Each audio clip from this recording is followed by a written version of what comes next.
1, this is amazing. Oh, it's clash heads again. This is like Chaz Moskin and Cam Water. It's motorsport, but not as you know it. Test yourself and your everyday road car. Safe, affordable, but most of all, fun. And all you need is your daily driver. Experience the thrill of a sprint day. Race against the clock at a hill climb. Or test your reflexes with an auto test. It takes just 3 simple steps to get started. Get on the start line. Search Motorsport Australia Daily Driver today. Fishies in a row. They're here to make a point and to do Eddie proud. They fan out in the background as they come down to turn 1 for the first time. It all looks pretty good, 2 by 2. We'll stop the camera here. Oh, Eddie would be proud, mate. That was awesome run around turn 1. But, oi! Contact with the fishies. He's made it through. It doesn't look like Angus has made it, but Thomas Freeman's made it through, and Angus is going to suffer the crowd coming through there to be able to turn his car around. I love riding. It's a real social thing. There's a great bond between riders. Every weekend I look forward to getting out there. It's a freedom like no other. Riding to work is a great way to start the day. Shannon's insure all types of road bikes, not just classics. They offer features riders really want. It's why they're one of Australia's leading motorcycle insurance providers. Whatever you ride, whatever you ride, Whatever you ride, ride with Shannon's. Call 134646 for a quote. And they are off. It was a good start from Dylan to Bono. I think Phil Vella got a great start there in the background as well. You can see already cars going 5, 6 wide as they're trying to find any semblance of space. They come into T1. So far we've got 2, 3 wide as they snake down. It's Michael Conchar that's got around Dylan de Bono. A couple of cars going wide there. Was that a bit of contact in the back? Scott Pocock caught up in that, I think, there, buddy. But it's Michael Cullajar's got past, so Dylan...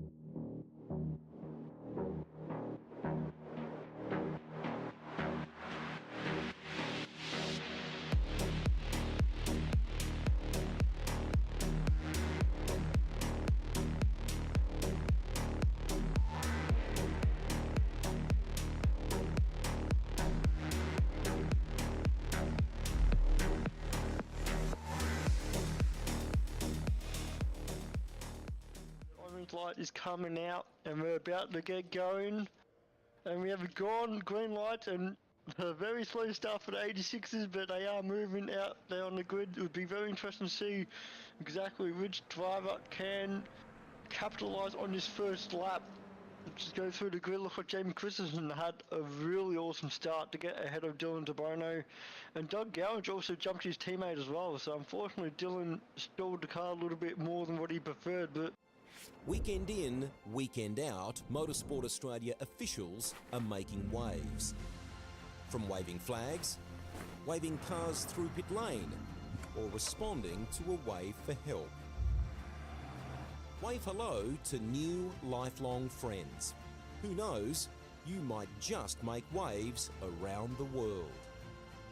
Ride the first wave. Search Motorsport Australia officials today. Still great classes of car, and if you are able to, if you're coming up the ranks on iRacing through the licenses, it's a fantastic sort of laneway into prototype driving, going from that GT3 up through the prototype classes as the safety car pulls in and we get ready to go green as we come up towards the line. Edwards, Hasler, who's going to get the jump down to turn 1, or will any of the fishies, any of the piranhas in behind them, assault them down towards green and they're off. First lap? Let's go here. We've always had a few cars. They're all special. The T-Bird. Oh, that's mine. The Combi for when we want to get away. The XR8. It's going to be a classic. They're all insured with Shannon's. We've also got Shannon's Home and Contents cover, which helps protect our automotive collectibles, tools and memorabilia in the home and garage. If you're motoring enthusiasts like us, it's got to be Shannon's. Shannon's, insurance for motoring enthusiasts. Call 134646 for a quote.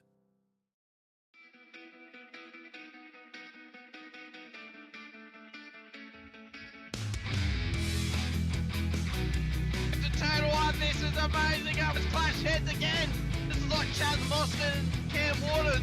Almost the same situation.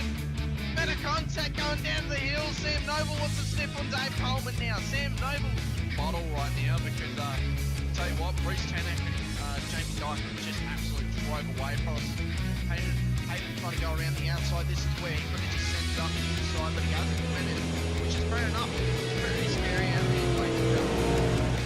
Let's see if we get the wrong. Dodds just absolutely thinking, but it is a really nice move.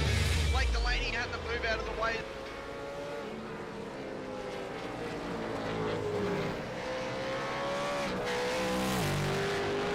Good evening, good morning, good afternoon, ladies and gentlemen, wherever you may be watching from, and welcome back to Sim Racing World TV, and welcome to our second endurance round of the season here for Season 2 of 2024 of the Warren & Brown Tools V8 Supercars Series. I'm your host here tonight, Hamish Munro, joined once again, as always, by Steven Sinkovic. We're out here tonight, Sinker, at Watkins Glen, a big test for these drivers. We joked around on Sunday that we hope drivers bring their Mikeys or their bus passes here tonight. But the drivers should not take this track lightly. It is a very difficult circuit. Obviously, it has the roots of a street circuit about it, now embezzled in a full-time race circuit. It has characteristics of both, and tests drivers whenever they come here, no matter what they drive around here tonight.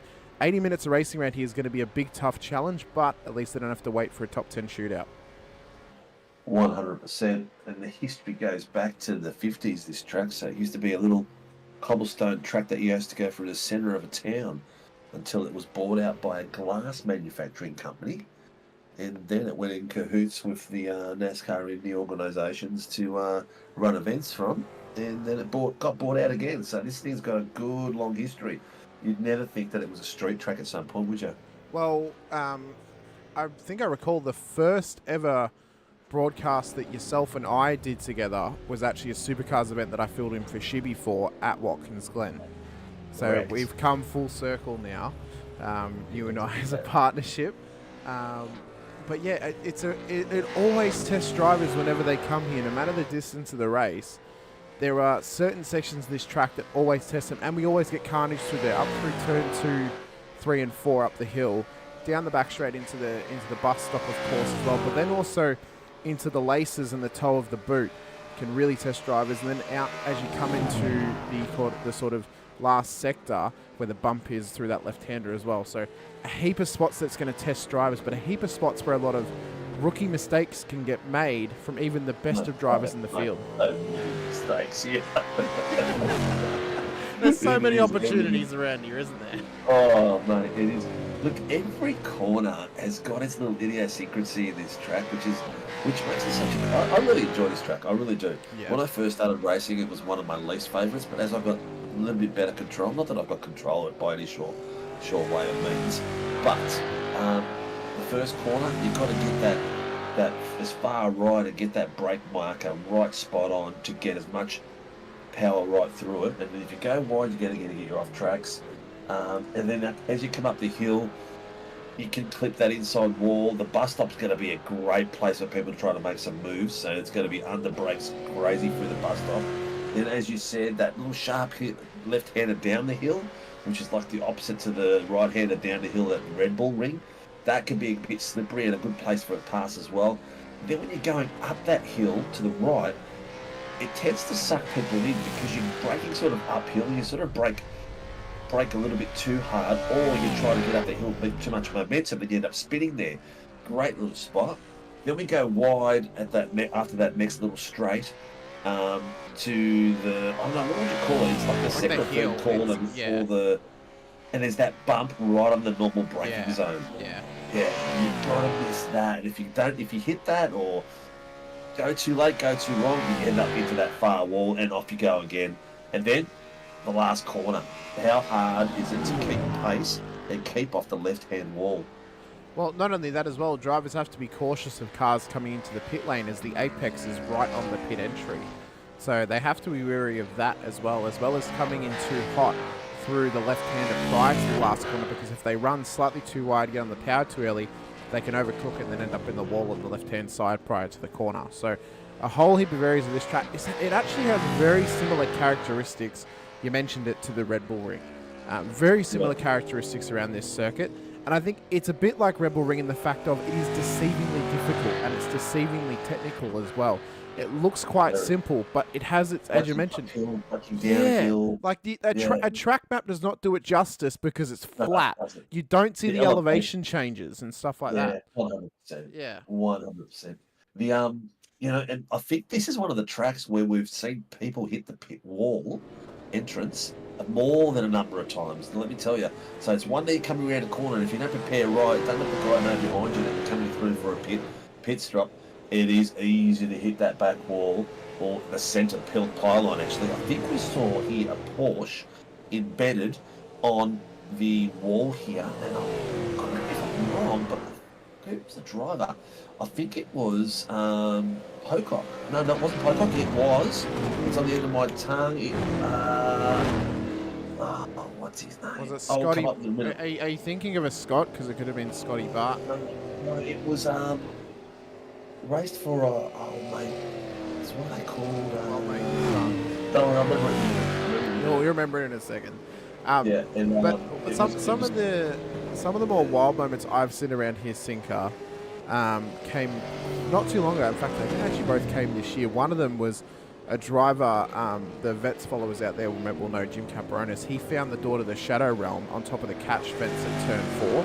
So he actually managed to flip his car high enough to go over the catch fence before the back straight and found the door to the Shadow Realm. Another one as well for split 3 of Vets, a car came round turn 4 onto the straight and the safety car was parked right on the racing line and they rear-ended it. And they demolished the safety car. The safety car actually had to tow. So other moments as well, I mean, there's been an up-tune amount of times of cars hitting that bump that we mentioned and backing into wall through IMSA, through Supercars here, through F3s as well.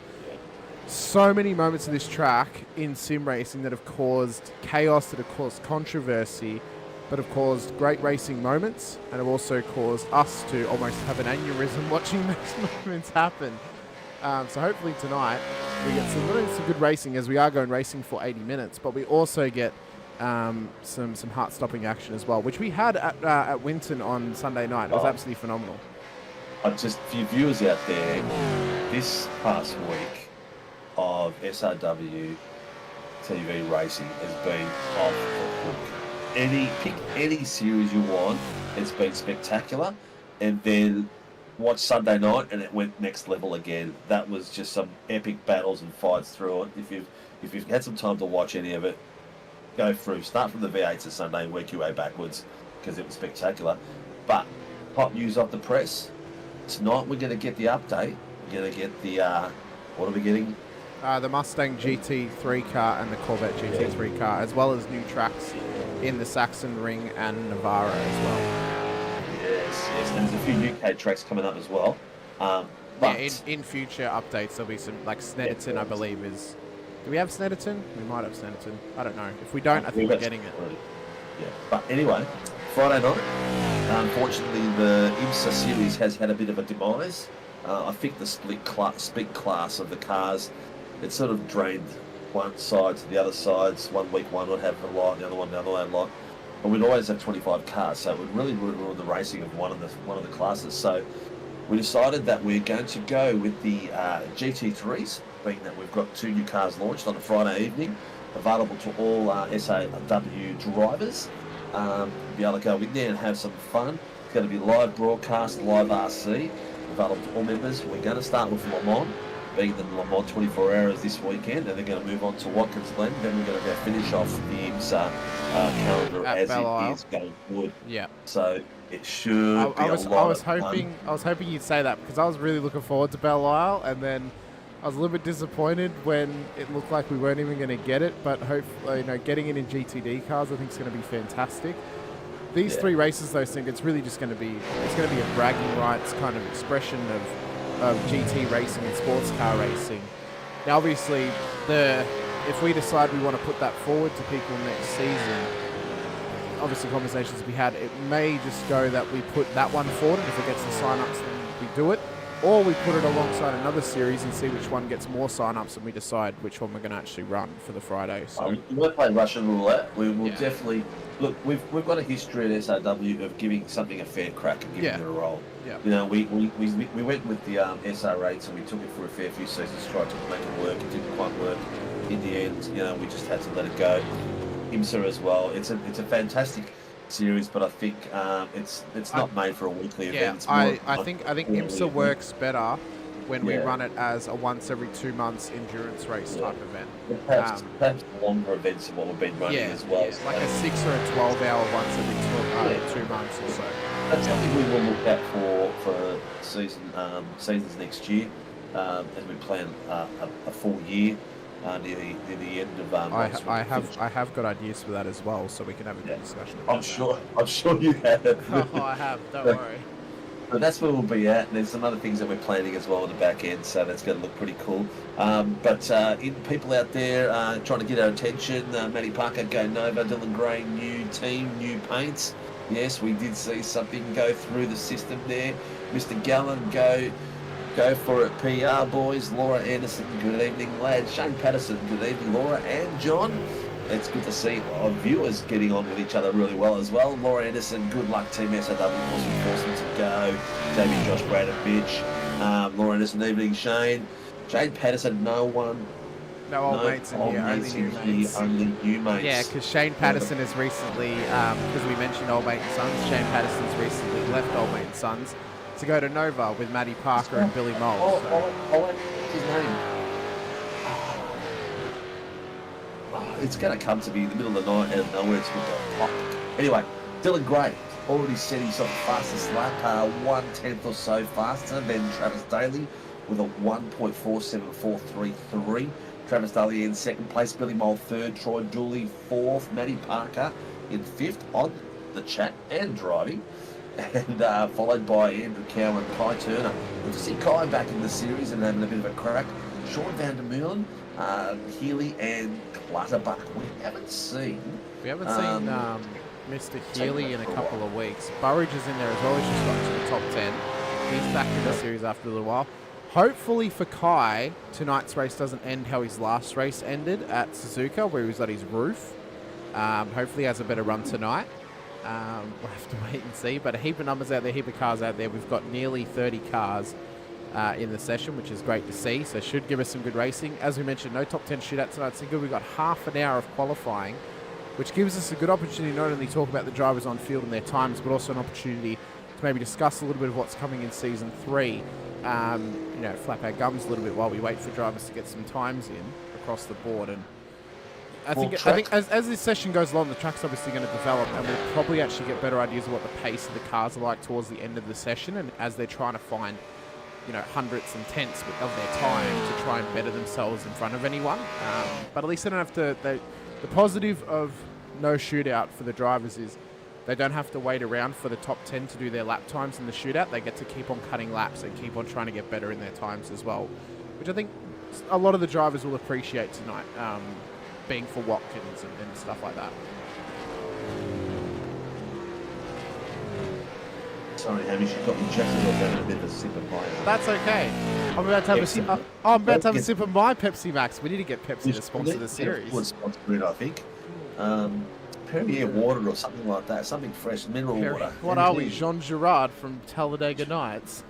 Oh yeah, why not? And listen, I've got my screen up as well for a bit of extra action. You can pop them on the bottom right, just to give the viewers a bit of a sniff of what's going on out there as well. Your screen first. I've just realised I hadn't done that yet. Let's add that. Oh, that's the wrong one. No, you're right. I just hadn't selected it. Okay. So yeah, Season 3. We should have all the tracks and everything finalised by the end of the week, and that'll be available for entry on the website. Keep an eye on the website, a lot of development going on there as well. A few extra things that'll be available to the drivers and to SRW members. But yeah, tracks for the F3s, which is, going absolutely nuts at the moment. So those of you who haven't been aware of it, the Wednesday night's F3 is going to 2 splits. Yeah, going to Mondays. So the Monday gap has sort of opened up for us a bit more. So there's a lot of drivers coming from the FRG series across. And looking at the names, we're going to have one of the fastest series around town because some of the names are super fast. Did you say F3s are moving to Monday from Wednesday? No, not from us. No, not ours. But another league that was running. F3A is going to Monday. So, okay, they're do a Monday night. Yeah, which is fine. It's works for both of us, I guess. But we've had a massive influx of drivers coming in, so it's going to probably get to the point where we run maybe even running a split series. Yeah.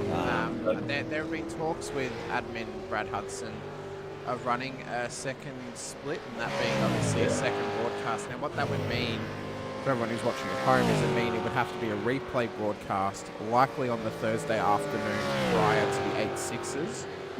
But we have to obviously figure out what time it is to everyone and when people are available. Obviously, we need to also figure out who would co-commentate that as well. We'll work out all those final details as we go. There's still a lot of work to do before we get there. There's still a certain number of entrants that we need to facilitate that. Because we always expect, for instance, if we get 50 registrations, we expect to get about 30 to 35 cars on track for that season. We usually get 10 to 15 cars that'll drop out. So that's the sort of thing we need to look at. Either way, it'll be it'll follow our formats like we do now with the Pro-Am and AMs in class, and it gives us the best racing right across. The GT3 on the Friday night will be the same. It'll be Pro-Am and drivers racing in one night. And that would change going into next season, wouldn't it? Right now it would just be right GT. now Just now it's just GT class, but next season the classes will get introduced. These next 4 weeks will just come out and have some fun. Test the cars out, test the new cars out. Also, are there free car switches for people who want to test out different GT cars? Yeah, it's not going to be a points series. The next 4 races. It's going to be a bit of fun. So it's just going to be about going out and having a bit of fun and a bit of racing. We might put some prizes up, for instance, voucher, which is like a subscription for next year or something like that. We might have some products coming up in the next week or 2, so there might be a product to give away as well, just to get people going. But it's going to be fun no matter what, and then we'll get it planned properly for season 3 and launch it hard to the broader community and make sure everyone's having fun, because it seems like the influx of drivers is not stopping, and I hope it's because everyone's having fun, and I hope it's because we're putting up a good show for you guys as well. But anyway, that's the big hit. So what have we got left in qualies? We got left. We're just about to the halfway point, Sinker. So we've got about 17 minutes left of qualifying. As we currently stand, we've got Dylan Gray on pole position with a 147.2 as his pole time at the moment. Then we have Travis Daly in P2 with a 147.5. Billy Moles on a 147.6 in behind in P3. Jamie Davis P4 with a 147.8. Dooley makes up the 5 with a 147.92. The Matty Parker is the last car on the track with a 147. He has a 147.9. Andrew Cowan then has a 148 dead, but I believe it might... Yeah, it's just over the full 0. Peter Vanderkraan P8 at the moment, 148.14. John Gallen, 148.18. Andrew Rushworth, 148.18 as well. Chris Burridge, 148.21. Kai Turner, 148.32. Then Scott Weston, 148.33. Then we've got Daniel Clutterbuck, Sean Vandermeulen, Robert Crow, Craig Healy, Blake Fitzpatrick, Peter Pavlovic, Mitch Noble, Brett Taylor, Marty Hughes, Stephen Martin, Shane Newlands, Brad Hayes, Josh King, Di Feldman, and Brad Anderson. Everyone has set a lap in the session at the moment, Sinker. So everyone is on the board. It's times are looking good. It's the pro-ams sitting in the top 10 apart from Andrew Rushworth. So it's looking really good. Burridge is back. He's I think he was missing the last week or 2 because of work, but he's back and raring to go, and the rest of the M1 boys will be back next season. The good thing that I'm looking at there at the moment is maybe Race Control can fill us in, but I think we've got a couple of boys starting on... Oh no, he's out there in the qualifying. I thought he had I thought Jamie Davis had a Oh, maybe he's got rear. No, because he... Oh, did he make it back on fuel on Tuesday? He had a rear of grid last week after Suzuka. So he had one after Suzuka at Winton. But I don't know if he actually incurred one last week. Jason Strange running this series. No, he's in the pro class, so he's on Sundays. He's on Sundays. Yeah. So he runs Sundays, yeah. No, Laura Anderson, no, not this week, Steve. Thanks, Laura. So yeah, I suggest that Jamie's listening to this at the same time and he's probably told Laura, no, not this week, that was last week. Possibly. At the moment, all the top 10 are now Pro-Ams in the session at the moment. Robert Crow makes up back at the top 10 off his last lap with a 148.16. The nearest amateur is Andrew Rushworth in P11, although he's currently not out on track for Apex Esports League at the moment. So I'm looking at the AMS ladder at the AMS not ladder, the standings at the moment as we see it. Now last week's success stories of Fitzpatrick and Taylor are sitting two flashing positions, 4th and 6th. Yep, and for anyone who's following along for overall, that's Fitzpatrick in P18, Taylor in P21 on the road at the moment. So yeah, they're a bit further back. Although we have had an influx of drivers into tonight's session compared to last week. We have actually got quite a few more drivers in the session tonight, which is good to see. We love more drivers. More drivers means we get more action on track. Brad Hayes in chat saying go Andrew and John Gallen. So great to have the support out there for both those guys. Oh, sorry, and for both their teams as well, for Apex Esports League and for Pacific Esports Racing. Yeah, Mr. Taylor, I mean, what a run he's had. What a run of form he's been having. Overall podium last week in the second race at Winton and a P2 in amateur class. So maybe running on that high has kept him from maybe finding some pace. Maybe he just struggles around this track as well. I think tonight, though, qualifying is going to be less as important as it normally would on an enduro because you don't really have to try and get into the top 10. And I think there's going to be that much chaos around this track. A lot of passing here too. Yeah. There's good opportunities for passing here with the bus stop. If the bus stop wasn't there, it'd probably eliminate a really good set of passing opportunities. But being the bus stop's there tonight, it's going to ramp it up. But you know, think about last week. We came and did Tuesday night, and we had the AMs leading the pack around for the feature race and doing an epic job. The racing was off the hook, and you wouldn't have expected for the show on a Sunday night to take it up the next notch again, but it did, didn't it? Yeah, it. I think for once we actually called it right that the pros and pro-ams had a much more exciting run than what the AMs and pro-ams did on the Tuesday. Obviously, we've been running some surveys for the league, all anonymous. Obviously, we don't know who's given answers. One of the answers I did like, though, and I thought it was quite cool, whether we do it or not, is AM only on Tuesday and then open on Sunday. So AMs can race with pro-ams and pros. Whether that would work or not, I don't know. But the Sunday race at Winton was absolutely epic. You need a lot more drivers to do that again.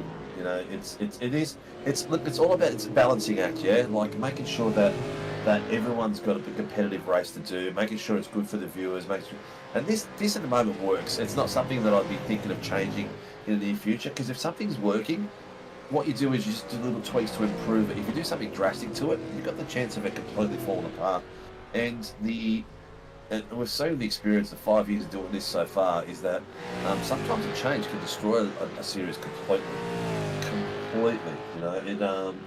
The Porsche series died on us very quickly, and it was one of our strongest, and that within 2 seasons completely disappeared. So yeah, like Laura says, if it's not broke, don't fix it. Yeah.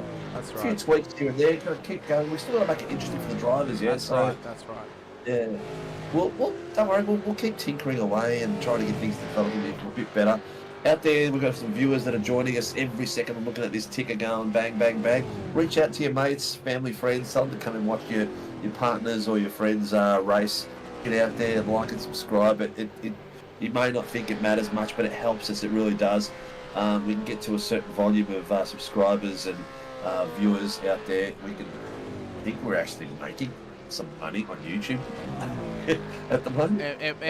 It's not like it's going to be, in our pockets that much necessarily. It's so funny. It's people think, oh, you got a YouTube channel, you're going to make a killing out there.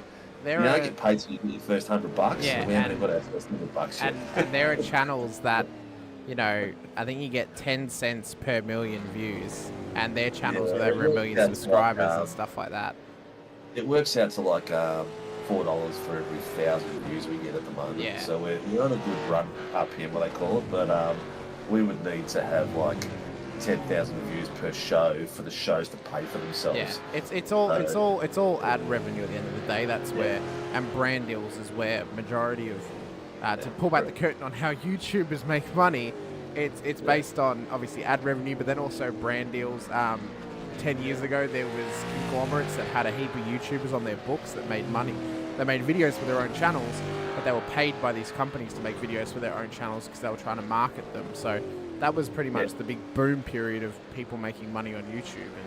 And it's constantly there. It's changing. There's different ways of doing it, but we're in a niche of our own. And the most important thing for us is that our viewers like it. They get the information they want.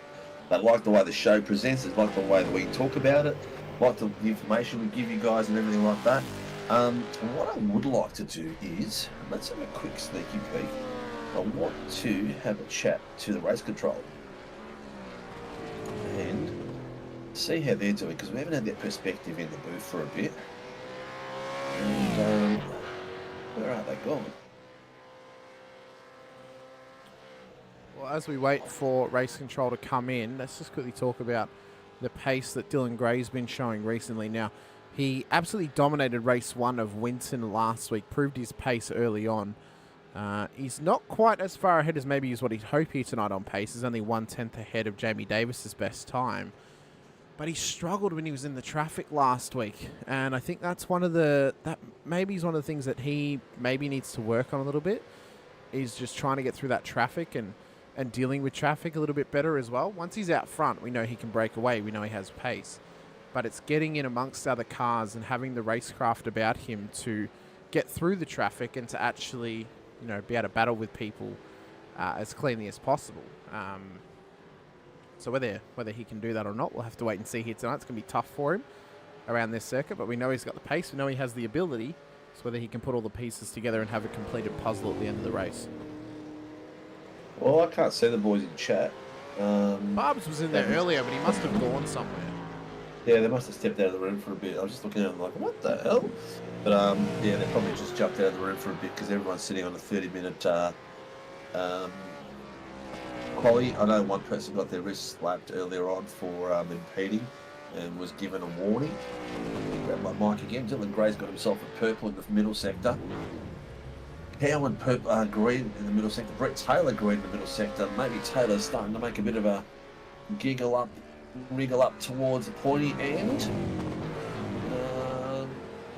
Let's see. In the AMs, Kai Turner is the lead AM in 8th position. Andrew Rushworth, 13th. Sean Vandermeer, 15th. Mitch Noble was in 17th. Blake Fitzpatrick, 19th. And you moved it on. I split them for you, so it's a bit easier for you to read.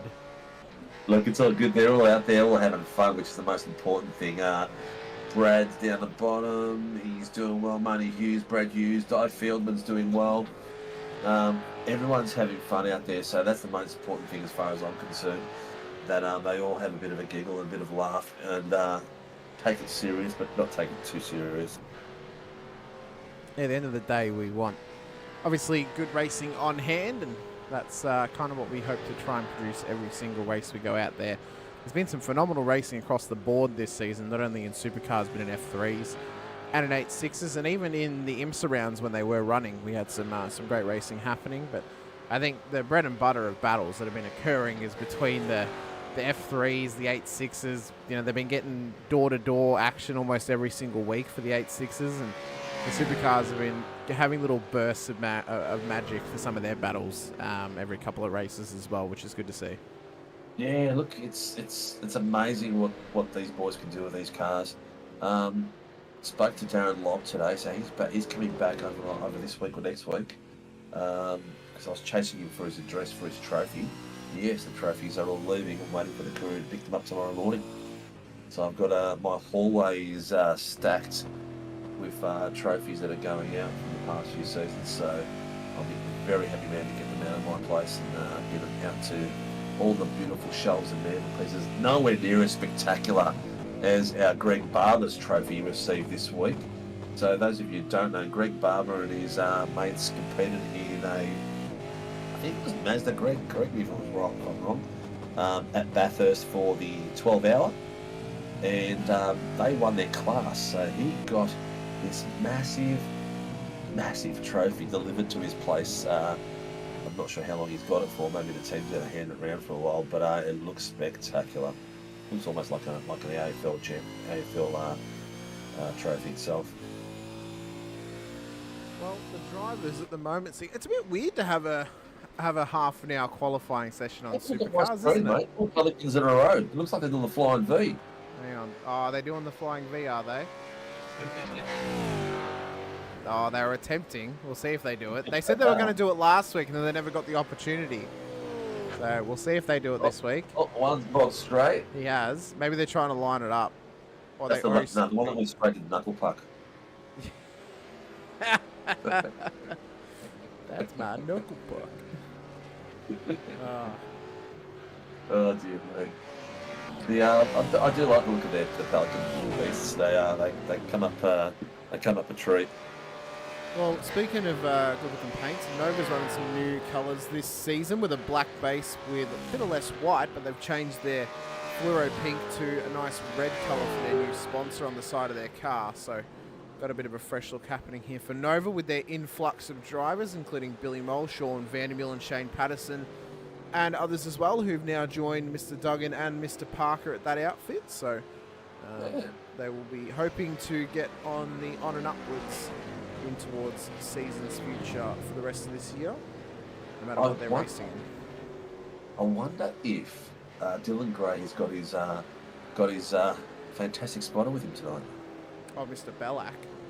Yes, Mr. Bellac. We'll have to wait and see. Clear on the right, but there was a car there. Yeah, I don't know. We'll have to wait and see. They are now both a part of Dylan's new team in DG Motorsport, I heard. So apparently they've both left SLM. I noticed that this morning when I was looking at, or this afternoon when I was looking at the entrance to the Friday night GT3 racing. So it should be cool. Oh, that was nearly a Nova car into the wall back there. That's a tricky part about that corner. It's you can take it tight or you can take it wide, but both ways can take you into that tyre wall so easy. And then you got he's giving us a flash just quickly. Yeah, he's got. Well, you know what? He's 46 that lap. That's why. Yeah, that's why it's good as a flash, because he did the middle sector and the last sector was in purples.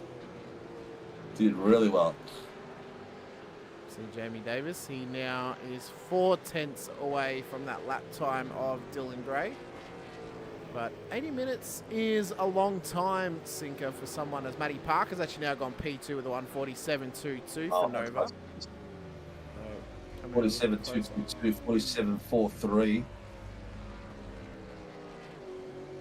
47.434, 47.458, 47.483. Jesus Christ. So we are only a couple of minutes away, though. We have 1 second splitting the top 11. Yeah, we do. Wow. Even, Well, just over a second. Yeah, just. But we have only got around about 80 odd seconds or 75 seconds of qualifying left for the regular time, and then they will be a little bit of overhang in this 30-minute session for drivers to finish their laps, since it is an 80-minute race here tonight. So we'll see who's going to be able to sneak in somewhere, but I think realistically, if you're at the back or if you're at the front, should be pretty safe from the chaos. It's if you're in the mid-pack. And I think if you're anywhere from probably P14 down to maybe P24, might be smarter to actually start in the pit lane because there could be early chaos at this circuit here tonight. And I think, yeah, especially if you're more towards P24, maybe around Stephen Martin or Marty Hughes' positions at the moment. There's been a big stack on your screen there, Sinker, from Blake Fitzpatrick. But, yeah, I think if you're around that position, maybe just better off starting from the lane and hoping you can get around some of the issues. You've just gone on to Jamie Davis, who I was already on. That's all right. We'll go to Mr. Vandermeulen, who's a bit further back. No, I've got it on. I've got it on random, mate. It's just switched it around. That's fair. Keep you on your toes, Hamish. That's all right. That's okay. So 30 minutes is up. Ubs is in the room, but he's sitting in the QPR room, just having a chinwag with the boys while it's a bit boring at the moment. Tyson will be here shortly because he clocks on soon as well. But a lot of fun, man. I'm actually. Oh, that was a big spin, wasn't it? I'm actually really, really keen on this, mate. Who's your pick tonight? What are you thinking? I think Matty Parker. Oh, he's been in some great form. Matty Parker's problem is that he just needs to stay out of trouble. So I'm going to give you the hot tip. I'm going to give you the hot tip here, Sinker. Matty Parker last season of Vets was his last. Was it his last win that season? It was his first win on track, definitely that season. It was at this track in a 300k enduro. Yeah. So I think he's got a bit of momentum about him. I think Davis will definitely be up there. Gray could be a shout tonight. It's going to be dependent if he gets caught up in the traffic or not, or if he can break away early. Clean. Exactly. Focus and patience. Patience is going to be a key tonight. And Dylan and the word patience doesn't sort of roll off in the same tongue. He can tend to be a little bit, how would you put it? Impatient? I think that's the best word for it. Yeah, impatient. We don't mean that as a negative, of course. That's just it's an observation of what we've seen. Some drivers will take a few laps and just suss out where the safe pass is going to be. Have a look at the habits and that. Dylan sometimes sees a gap and goes for it. Yeah, so that's a difference. In this sort of race where it's a long one, you need to suss out the obviously if the door's open, you go for it. But if it's a battle going on like what we saw on Sunday night, people trying to pass our mate Megan Turbo, it was impossible. You had to find the gap and really work the gap and try to get it moving. So that's going to be the key tonight. Parker, I'm going to go with top three. My top three tonight is going to be Dooley. Yep. I'm going with Jamie, Dooley, and Gallen. Oh, interesting. Okay, well, if we're going to go for top threes, I'm going to go in no particular order. Matty Parker, Billy Mole for a Nova double podium for them. Oh. And I think a cheeky Travis Daly. The top three. Yes, I like it. I do like it. Outside pick for that one there for Mr. Daly. Yeah. I think we've both picked really well. I like your picks as much as I like mine. But let's see how it goes. I think it could go anywhere. Anyone in the top 10, I think, even outside the top 10 could get it. But we've seen it before. Safety cars, fuel strategies, the whole lot. Oh, exactly.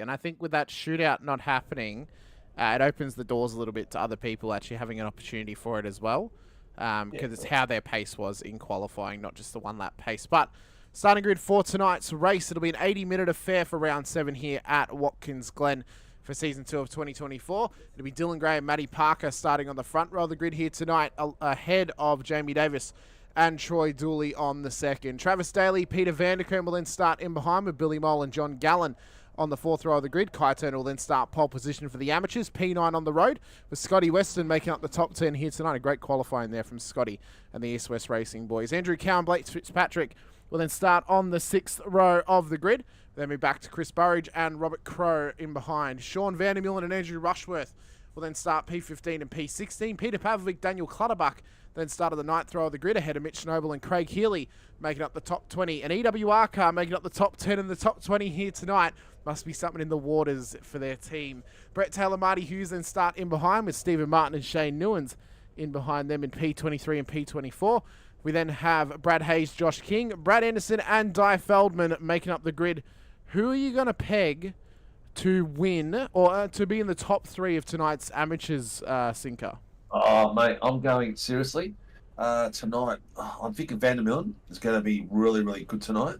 I'm going to go for Van der Meulen, Mitch Noble, Brett Taylor. Interesting. I'm going to go for Kai Turner, Sean Van der Meulen. You writing these down? We can always go back and check it afterwards. Yeah. In no particular order, Van der Meulen, Turner, and Rushworth. Yeah. So tonight, 80 minutes. They can do as many fuel stops as they want, but only one tyre change. Yes. Only So one they're going to tyre. have to try and get that strategy down pat and get it perfected. Yeah. And what's the temperature we got, mate? Because we've got a little bit of time up our sleeves. What's the temperature for track tonight? 48 degrees track temp, so it's going to be a hot one. 24 degrees air temp, 30 seconds to lights go up. So it's going to be hot, it's going to be slippery, and it's going to be killing tyres tonight. So tyre management is going to be absolutely key for these drivers as they only get the one tyre change, and they're probably going to want to try and do it at the midway point of this race. If they can get to the hour, they will try to, but I think more or less majority of cars are going to be changing on that second stop at the 40-minute mark. Yeah, I agree. It's going to be key. Waiting for one or two cars to rock up. Here Every we go. car is on grid. Lights are up. Let's go for the last Enduro of Season 2. We've got green flag racing off the line. A bit of a box start in the background there for Mr. Rushworth, it seems, as they come down. I'm sorry, Sing, we've got to stop sharing the screen once again. Just for the start here while everyone settles in. As they come through turn number 1, Dylan Gray's had a good start here off the line. So is Van der Kran, who's battling a little bit further back in the field as the top 3 get into their rhythm and they come up the hill for the very first time. And then round turn number 4. Have we got any chaos early on in this race? They look pretty neat and tidy at the moment as they come on through. Big pressure on Cowie in the back end of the top 10 as they look in towards the bus stop for the first time. Hopefully they've got their Mikeys here tonight, Sinker. Oh, a bit of a lock up there from Crow as he just came in. In the background with one of the Pelicans. Oh, we nearly had early doors chaos through the bus stop. Lucky for Mr. Crow there. Just crossed the grass, copped the slowdown, kept it clean.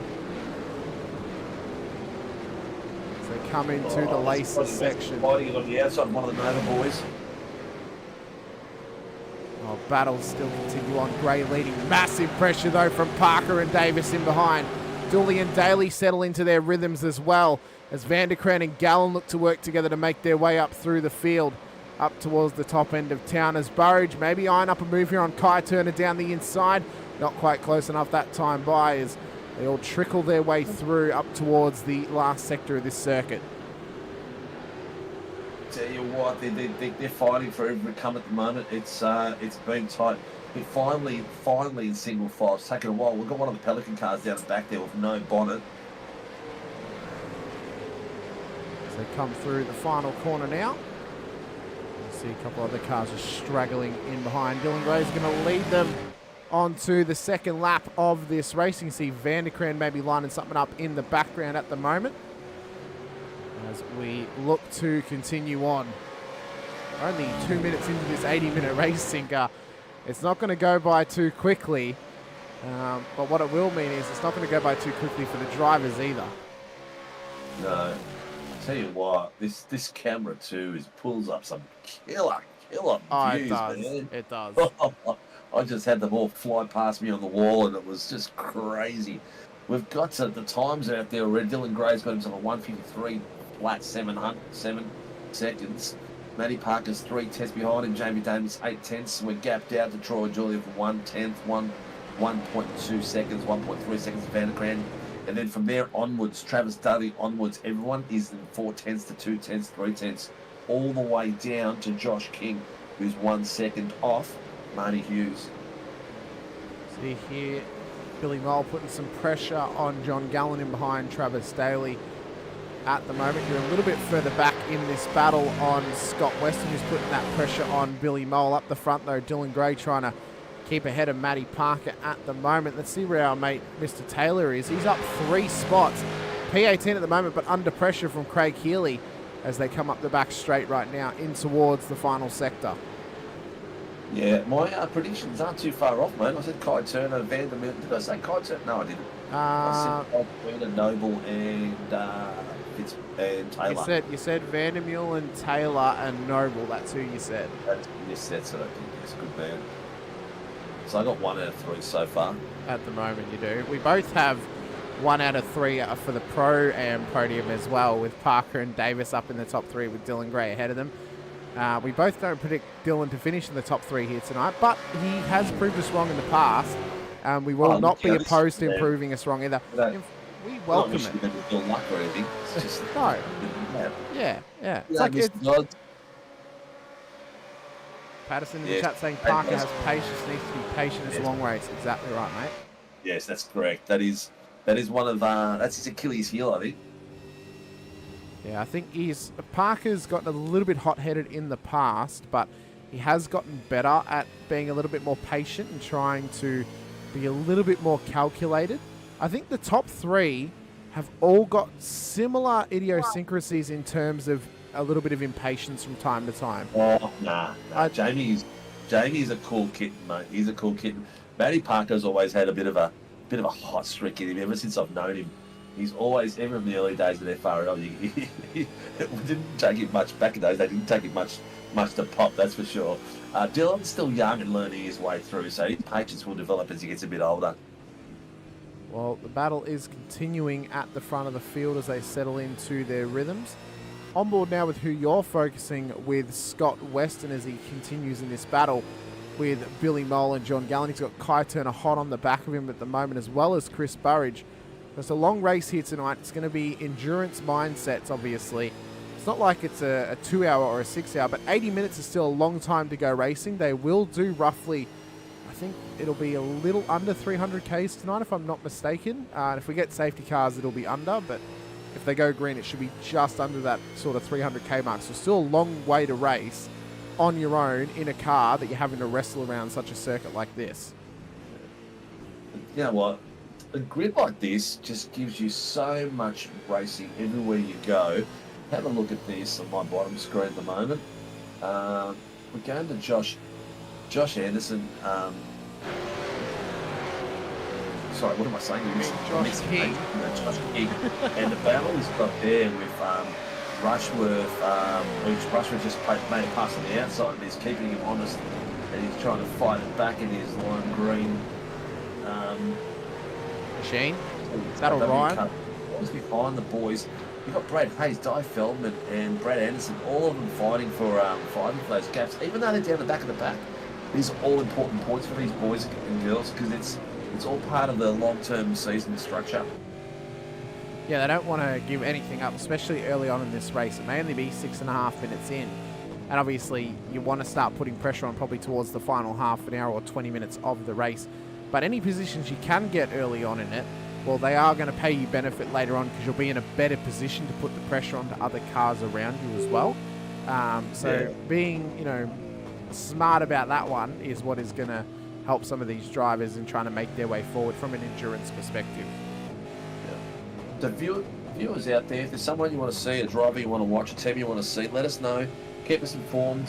We always like to have a bit of a banter with you guys and a bit of a chat about what you guys want to talk about as well, as we focus on the racing and try to get as much from the top to the bottom covered as we can, because there's always fights in these triple class series everywhere.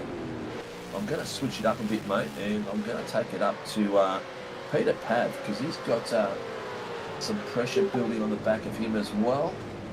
You need to close your Facebook sync. We can hear that on stream at the moment.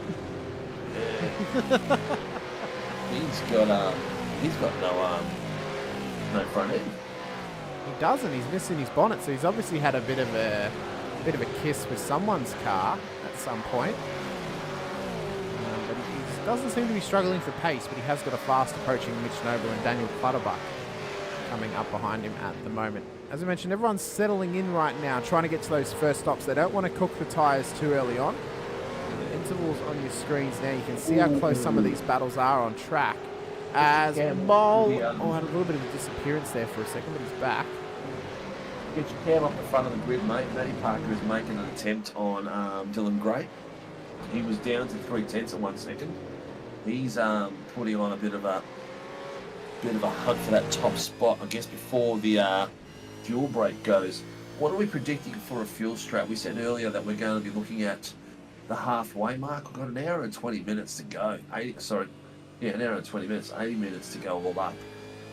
We're in our first 10 minutes. The tyres are just going to be getting right up to nice temp out there. With 48 degrees, they'll be already probably squelching a little bit. Well, there definitely won't be a one-stop. We never see one-stops in these endurance affairs. It's going to be whether drivers want to go for a 3-stop so they don't have to manage fuel, or if they want to manage fuel and go for 2-stoppers. So when you go for that 2-stop strategy, you're normally coming in around about the half an hour mark and then on the hour. And so then you've got a 20-minute sprint to the end. Or you can go after 20 minutes at the start of the race and then go at 50 minutes. So they're kind of the two options for a 2-stopper. For a 3-stopper, you basically come in every 20 minutes. So after 20 minutes, you come in, put some fuel in, then it's 40, then it's 60, and then you got a 20-minute sprint home with ample fuel in the car. So they're the two strategies that'll kind of be at play here tonight. The 3-stop can be managed a little bit because you have got sort of 10 minutes up your sleeve here or there for each stint based on fuel saving and if there's any safety cars and stuff like that. So they'll be the two that we see happen here tonight. I think you have to have pace about you when saving fuel to make the 2-stop strategy work. So I think we'll probably see more of the AMs go for the 3-stop, but I think we'll see both. Brett Healy's having a bit of a look on the inside of... sorry to cut you off there, mate. It looked really close. And Brett Taylor's got Brett Healy. You mean Craig Healy? Craig Healy. There we go. It's the gum tree all over again. I think I've got too much V8 noise in my ear at the moment. Maybe. I'm loving the sounds. But I tell you what, the sound of the V8 on this track is sensational. It's just got enough walls for the impact of the sound to come through really, really nice. Just off slight topic, but still on the sound of V8s. Did you watch the video of the Mustang GT3 car? No, I haven't. That thing, it'll do things to you. It sounds fantastic. I'm going to be driving that thing all day tomorrow before F3s. It's going to be a great time. I wish I could, man, but I've got no rig at the moment, so there's nothing I can do. Just 27 viewers tonight, mate. It's sensational. It's fantastic. Next to your friends and mates, get them out there. What do we have on Sunday night? We had over 45 at one point, didn't we? I think so. Phil Bell saying still a Ford. It is still a Ford. I'll be driving both at some point, but I want to see how the Mustang feels because I want to drive it ironically at this track for the 6 hour. So you'll keep an eye on your mailbox or your front doorstep for the next few days, mate. Check out some of these other battles happening a little bit further back. We've got Kai Turner, Trav Daly, Scott Weston. Big pressure on him at the moment. Daly's dropping down the order a little bit here. Not making my prediction look very good at the moment, but he may just be trying to get into survival mode at this stage. Too wide through the bus stop. Little bit of a door kiss. Kai Turner just survives it, but drops up massive time behind Daly and is now under big pressure from Weston here for P9 on the road as they continue round. I'm ready for your camera to come back, mate, because I feel like I'm missing the action. All right, we'll see if it works a little bit better now. This is not necessarily a PC issue for anyone else wondering, but when we get some RAM in this thing, it'll be beautiful. You'll love it. Oh, that's nice. That is so sexy. For all of you people out there, I'm not sure. Hang on, if I put my mic to the don't put it to the sound of the car, Sinker. Why not? It'll sound absolutely atrocious. They can hear it from my point of view already. We don't need a double up. That'll just be overload for sound. As someone with ADHD, please don't do it. Please. Too late. I think your noise suppression stopped it anyway. This fight with Brett Taylor is really cool down the back there, and then you've got what we're showing on the front screen of Who's that? That's Kai Travis Turner. Daly. Kai Turner, Trav Daly ahead of him, Weston in behind. Billy Moles leading this little battle pack at the moment. Fitzpatrick and Vandermeulen following in behind as well, and Cowie's a little bit further back. So the boys have settled down at the front. Last lap is 5/10 difference between Dylan Gray and Matty Parker. Dylan is setting into a mode. Matty Parker's got 1 second off him, and JB is second off him. Troy Dooley 5 seconds off that pack with Vanderkran chasing him down with 3/10. So that's going to be a tight little fight. Mate, it's still early days. Those guys are starting to go tyre conservation at the front by the look of it. Yeah, they are at this stage in time. That is a tight one. I might switch it over to there. So these two boys, so you can see how close they are in the bottom screen. Coming up the hill down the back end. Oh, Jesus Christ. You see how much grass he took on the way up that hill? Yeah, he was taking quite a fair bit. That was a bit scary. These guys are just putting pressure across the board at the moment in all of these battles we have on the track. Marty Hughes, Stephen Martin, Robert Crow. These guys are all trying to keep in check at this stage in time.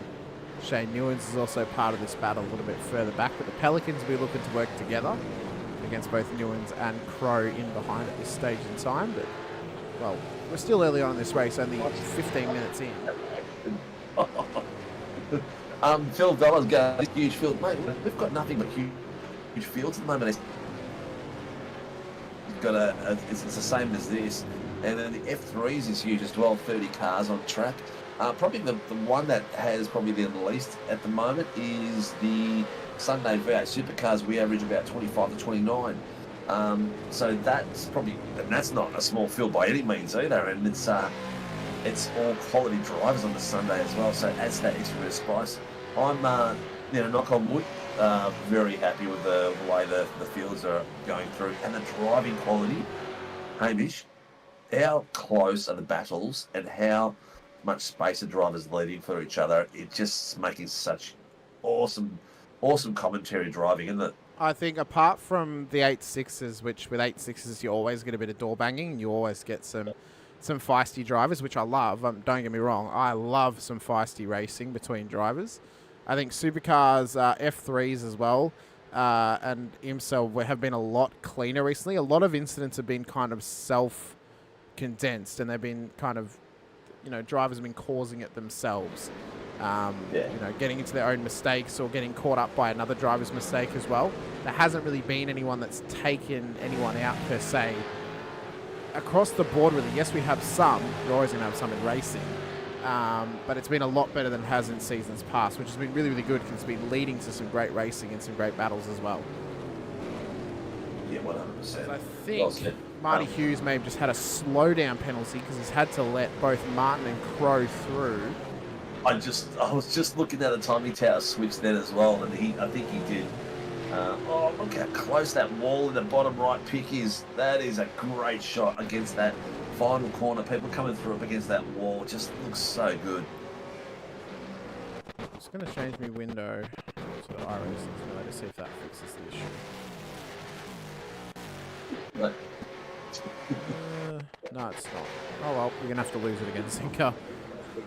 I don't know what you did there, but your audio came through into my room off the track, so I think that's what crashed it. Oh, maybe. Yeah. Anyway, it's the boys are going great guns. Billy Moles got Travis Daly and Kai Turner right behind him, 100 all the way through with Scotty Weston. A few bleeds back. Blake Fitzpatrick. Fitzpatrick is doing well, mate. Consistent. He's backing up last week's podium and going great guns. So he's sitting at the moment second for the AM. So Kai Turner first. He was sitting there. Now he's being passed by Vandermeulen. So they've switched around. And what's he doing all the way back there in 13th? What's going on there? I think he's fuel saving. I reckon Cowie's going for his regular push the strat. And try and go. He's going to go for the one stop. No, I don't think he'll go for one. There's no way they can make one on the fuel. A couple of chats out there from Rick Viger, good luck, Pete. Go the Angry Birds. Well, good, he's on screen at the moment. Mark Turner as well saying go to Kai Turner. Having a good run here tonight. Qualified in the top 10. Hasn't made or lost any positions, but just running consistent at the moment in behind Trav Daly, who's lost about 3 off the start here. Biggest gainers so far in this race, Shane Newens. He's up 4 spots at the moment. Biggest loser is Robert Crow. He's down 8 after he had a bit of a moment at the bus stop on lap 1.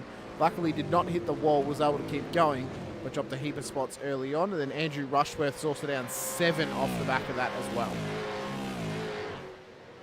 Yeah, the boys, that start actually was quite a timid start compared to what we're used to seeing here and there.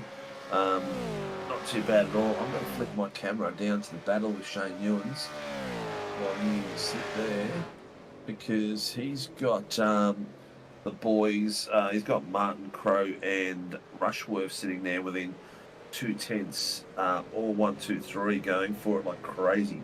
You can see them in the bottom of the screen coming up the hill towards the bus stop, screaming those engines down. They slam the brakes down, the nose dips into the corner, bounce over the curbs. Oh, Newens is taking that curb really rough. He's taking that's going to be a slowdown, and he's going to have to... Yeah, he's going to drop way down because he's got a big slowdown now. Cannot serve it on the racing line, which he has just there. Yeah, still trying to contest Crow, though, but Crow's going to have the run down the inside. A little bit of a brake lock. Oh, Newens just survived. Dodsy's asked us how Friday night series is going to work. So, Dodsy, how it's going to work from now on is it's no longer IMSA Shadow Series. The next 3 weeks is going to be a bit of an expression slash test for GTDs to come back as their own series. The next 3 weeks, it won't be worth anything. It'll be a bragging rights, bit of a fun series. We'll go to Le Mans this week as a precursor to the Majors 24, which is this weekend. We'll then be here at Watkins next week, and then we'll end out at Belle Isle the week after. Next season, if GTDs were to continue, it would go to Pros, Pro-Ams, AMs all in the same night with a setup calendar. Yeah. Hey. Just like this now, freezing the 86s, so Yeah. we'll have everyone all up and down the track fighting for the title. And what it will probably mean is it'll probably mean the series will move to...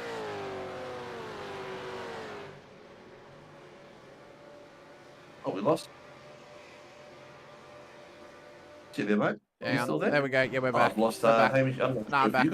I'm back. My mic decided to have a little bit of a hissy fit there. So how it'll work? So it'll probably mean the series will probably go to, you'll have a class across the board, not just in one series or another, unless you have literally no experience in the car whatsoever. So I mean there will be crossover of pros, pro-ams, AMs in V8s. We know most of the drivers out there that compete with us, and we've got access to other series information as well. So that's why our classes are fairly clean with what we've got here and there. Someone will lift quality and move up and down a class, but it'll be pretty close to where people are at. We've got enough data to make it right. So are you asking if it's going to be fixed setup for the GTs, or you're going to be asking if it's going to be fixed class? Ooh, the classes will be fixed, so you'll definitely be Pro-Am, Pro-Am and Pro. Setups wise, fixed setup or open setup. Well, to be honest, we haven't spoken about that yet. The current IMSA series is a open setup, so we'll leave that for the next 3 rounds. I think the next season, to be fair to everyone, it may be worth going to fixed.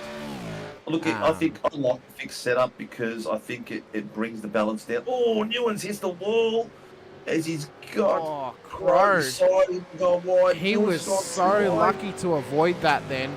Newens had to run it wide. That's going to cost him some time coming back onto the main bit. Oh, Rushworth wants him now as well. Let's check out some of these other battles too. Kai Turner still battling it out here with Daly as well. Oh, they are intensifying, and the pressure's starting to crack some of these drivers as well. As we continue on through the bus stop, Turner trying to stay it here with Travis Daly and Billy Mole ahead of him as well. Mark saying, Newens is all over the place. He's sliding like crazy. He's just missed that wall on the outside again, coming across that overcut. Is he going to be able to hold the brakes here? I think his tyres are cooked. Yeah, I think, you know what I reckon's happened? He's been pushing so hard to try and fend off not only Crow, but others like Martin and Rushworth and Hughes. He's cooked his tyres. Well, and that does not help. It takes you a little bit of time to get those tyres clean. He was out the marbles in the last corner. I'm going to he's struggling with tyres big time. Yeah, he needs to take a lap or two now. Unfortunately, he's going to have to give up some time, but he just needs to back off, let the tyres come back down to temp, and then push on. Because even though he's got 7 minutes until what would be the regular pit stop, he cannot afford to cook them because he only gets the one tyre change. Oh, yeah, he's really struggling with those tyres big time. Well, hang on, has he got damage or he's crab walking there a bit? Hang on, we need to wait till the end. I'll get him up on the big screen and I'll check him. He looks like... He is going slow. Might have a bit too much damage there somewhere. Sounds like maybe he's fuel saving, I don't know. Dodsy saying very keen for Friday then. Corvette awaits. It is also, you get free changes for Fridays now, Dodsy, for the next 3 weeks. So you can run whatever you want in the GTD class. So that'll be a free, you can switch in whatever car you want over the next 3 weeks. Doesn't matter, you will not get penalised. Martin's first in the pits. He is. So he's obviously going for the slightly early stop. He's probably going to try and do 2 25-minute stints, then have the last stint be about 30 minutes to the end. Dylan Gray is out to a 1.9 second lead over Matty Parker. Jamie Davis, though, is all over the Nova Sim Sports driver at the moment. Yeah, he's put foot down to make a bit of a jump for it now. I think what Matty's probably trying to do comparatively to Gray is he might be trying to save his tyres at the moment and maybe a bit of fuel as well, seeing as we haven't had a safety car just yet. Yeah, I was about to say, are we going to get a safety car? I don't think so. Not at this point. I think if it's going to happen, it's going to be a self... now. I think Martin's coming out of the pits and he's got new ones coming down the main straight. So it should be interesting. He's come out. No, Newlands is not even at the main straight. What do you mean? Martin's all on his lonesome. Yeah. I thought he was coming down the main straight then. No, Newlands is at the toe of the boot. Oh, okay. I'm all excited then because I thought he was coming down the main straight. I thought, oh, this is going to be interesting. Oh. Okay, so Steve Martin's gone in. He's lost a few places there, obviously, because he's done his pits. 30 in there for 23.83 seconds. Yeah, so that'll be about 40 odd litres into that car. Plus, whether he took tyres or not now, I don't know. Obviously, the tyres will get covered by that amount of fuel as Weston is now in as well. So the pit stops are coming in fast and furious at the moment. I'm surprised that more drivers didn't come in at the 20-minute mark. Yeah. It's interesting. And then kind of attempt to go another half an hour and then change the tyres.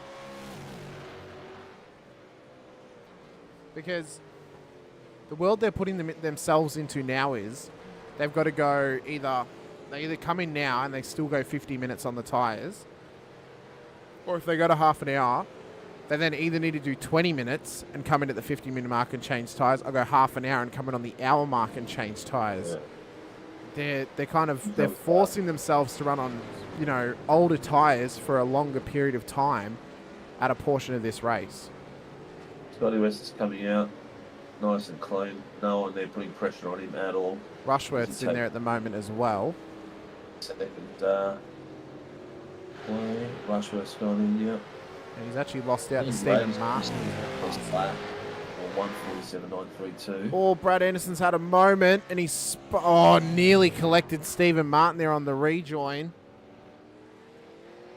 So as I was saying before, I think if we're going to get a safety car, it's going to be self-inflicted from somebody. Brad was already carrying some big damage. What's he done? Has he caught the curb? Oh, yeah, caught the curb at the wrong time, and then bang into the wall. And one thing we haven't spoken about yet is these cars are now going to have the new damage model as of Sunday night. Obviously, the update comes in tonight.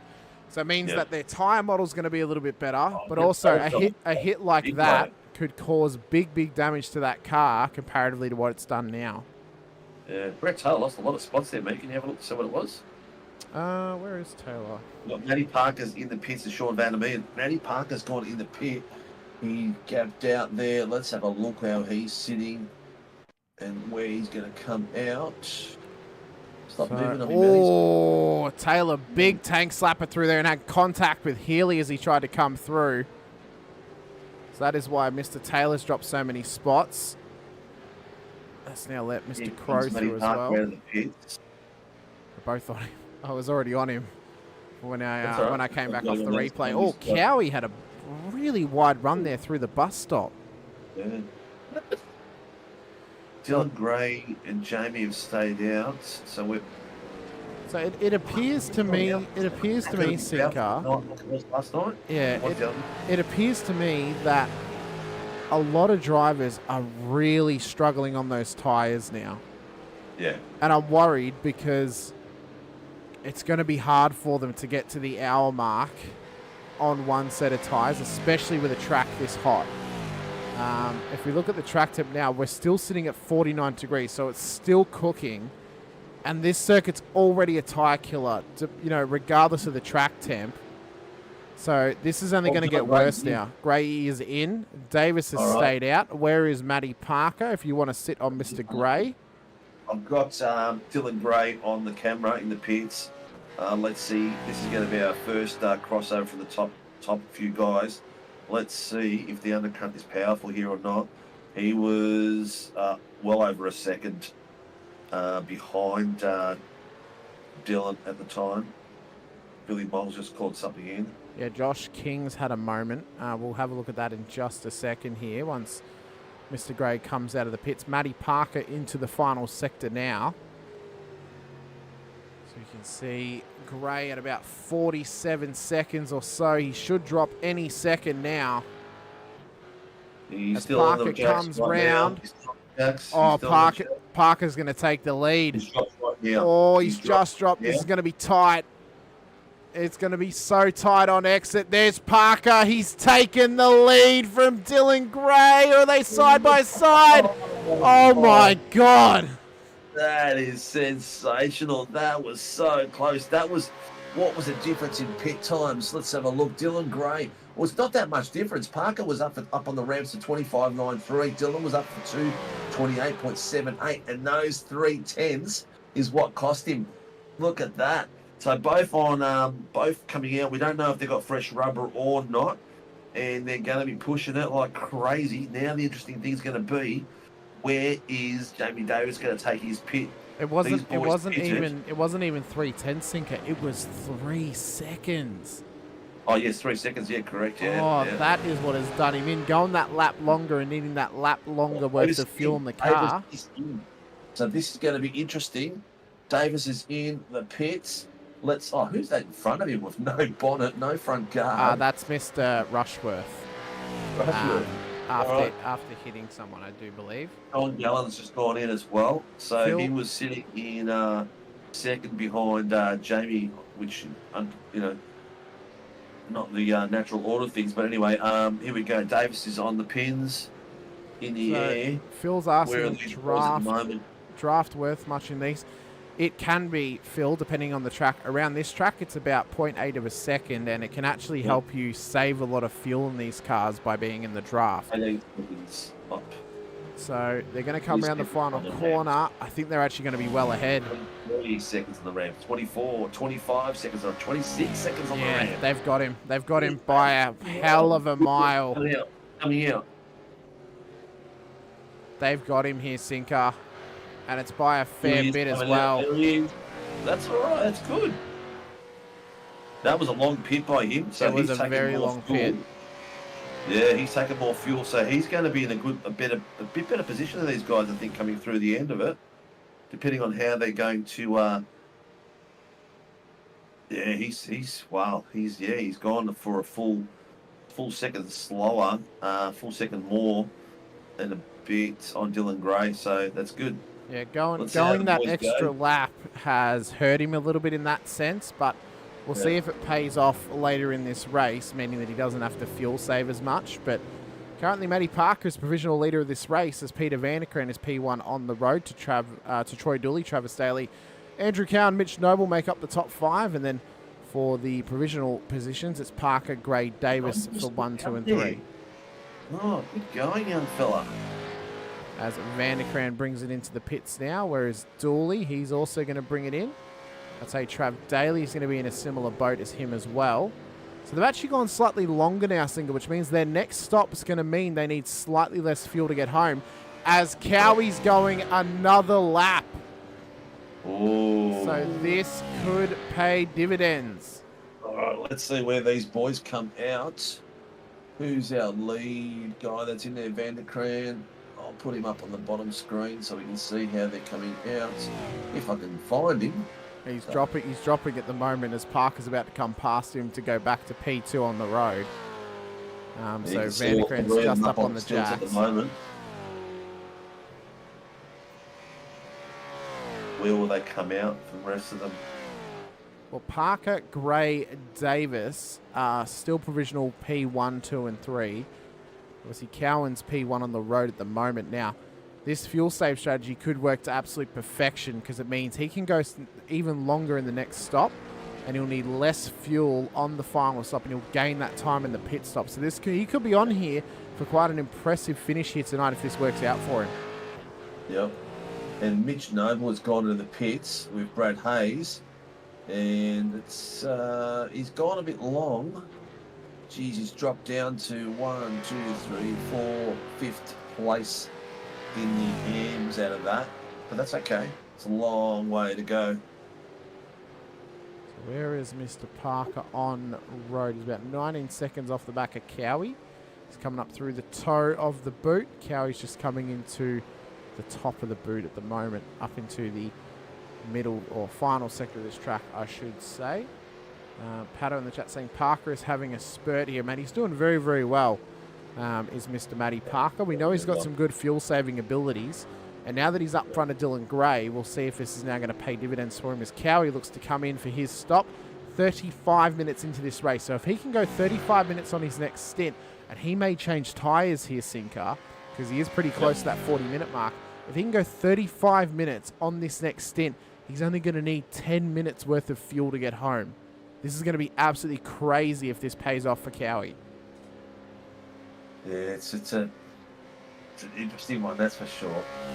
Let's see, where are these lead boys coming around the corner at the moment? I've got Cowie up on the stilts. They've just come past him. They're through into turn 1. Yeah. So now the question is if Gallen is going to get past him as he comes down the main straight. Cowie's still up on the jacks.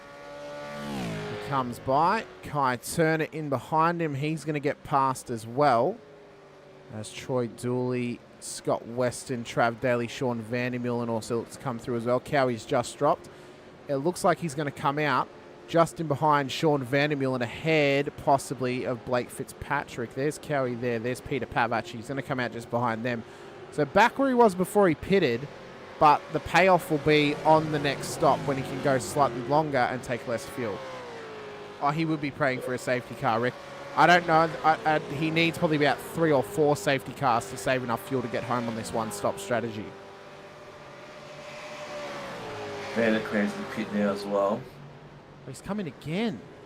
Yeah, he's coming for second time. I'm not sure it's damage or what. Why is he coming? He's actually stopped it. He's parked it. So, unsure why.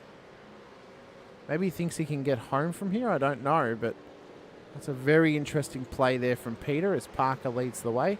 Closest battle on track at the moment is the one you've got on your screen, Sinker, between Cowie, Pavlovic and Burridge. We might go to the full screen on that one, and we'll see how these guys muster it up. Race where it sort of gaps out a little bit until they all sort of find their pace and where they're at.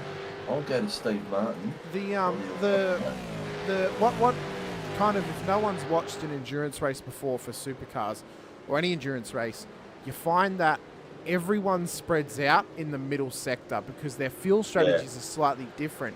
It's when you come back together for that final stop that you actually get the true view and the true idea of where everyone's pace is, but where everyone lies on the ladder in terms of how their strategies played out for them. So what is imperative now at this midpoint of the race is drivers not getting bored and just continuing to cut their laps to their next stop. Because if they get bored, they'll start to think about other things, they'll lose concentration, and they'll end up in the wall. That's why you can get a lot of safety cars at the midpoint of a race, because they're not thinking about their strategy, They're not thinking about next lap, next lap, next lap. They're thinking about, oh, this is taking forever. We're getting, we're 40 minutes in. So John King and Peter Vanderpran, they're in for a long haul. They must have a pit entry penalty or something like that. Vanderkran's been in there way too long for that to be the case now. Yeah, he's there for 2 minutes now. I think he may have pulled the pin. Yeah. Yeah, nothing's happened. I'm not on sure the, about Josh what's going on there. But he's been there for a fair while as well. Maybe he's done. Oh, did you see that? He's on. Oh, he's hooked on the fence. Oh my God, that's going to be a safety car, surely. Oh, no, he's passed into the bus stop, so he's not actually in the way. It could be, but I can't see. He's trying to get off. He's trying to get out. He's magnetised on the wall at the moment. He's cooked, mate. He's gone. Let's get the replay up of how this actually happened. Pulled it in. Oh. Yeah. I had that on my camera. So oh, he hit the. Oh, he caught the grass. It has to be. Surely. Yeah, I think it might be, mate. He's in a position there where if anyone locks up and goes straight ahead, they're going to collect him. He's hit the grass. He has, yeah. He hit the grass. Safety car has been called. Yep. I can't say I'm surprised by that because. Oh, that is so unlucky. It's unlucky for him, but that's what Cowie needed. He needed a safety car. Now he needs probably 2 more. He needs 2 more safety cars now. Here we go. Scotty Weston, Travis Daly, Sean Van Cowie's in. Everyone's in. Everyone's going into the pits. Everyone's going into the pits. And you know what? Why not? Get that free pit stop. Get some extra fuel in the car. If you haven't changed tyres, change tyres. What are the boys that are going to do? This is exceptional strategy from these guys. That is exceptional strategy from those guys because now they're going to have that extra fuel in the car. Cowie's no longer going to have to save. He's only going to have 1 stop to go. But they're all going to be able to put the fresh boots on if they haven't done that already. They've cut the race in half. Safety car could not have come at a better time for them, but it could not have come at a worse time for the likes of Matty Parker, Dylan Gray and Jamie Davis. Boys up front. Track position's king as well. So what do? Do you jump in there and go for it? I think if you're a John Gallen or a Kai Turner, you come in. Because if the top 3 don't come in, you come in. If the top 3 come in, you just stay out at this point. You take the track position. You hope and pray that there's no other safety car in this one and you can just run away. Parker looks to come in. You got the safety car on your screen at the moment. So Parker's in, Gray's in. Is Davis going to come in? Surely he has to. He does. So now where do we lie? We got 40 minutes left. Cowie managed to go 35 minutes on that last stint. He needs to save an extra 5 minutes of fuel. If we get another... Top 3 have gone in. They have. So's Gallen. So has Turner. No, Turner's stayed out. So Turner's going to be P1 on the road. I'm not mad at it. I'm not mad at the strategy here from Kai. Push it a little bit. Go a bit further ahead. Does Burridge stay out? He does. Crow maybe a little bit too far back to really get anything out of those boys being in the lane. He looks like he's going to stay out. He does. So he may only gain here on Dooley or Gallen. Man, oh man. What a way for this race to get shaken up. Oh no. Car 12. Who's car 12? Car 12 is Billy Mole. Billy Mole passed the safety car without asking, without being addressed around. Oh, no. He might face a penalty for that.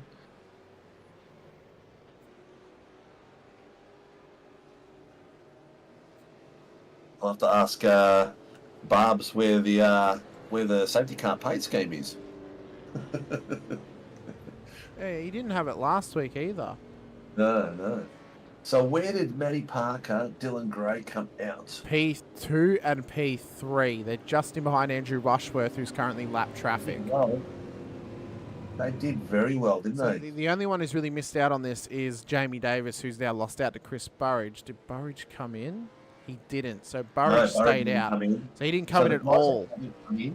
Is Kai Turner, Chris Burridge, Robert Crow, and Di Feldman. So they've gone for track position, which I can respect. You know, they've got...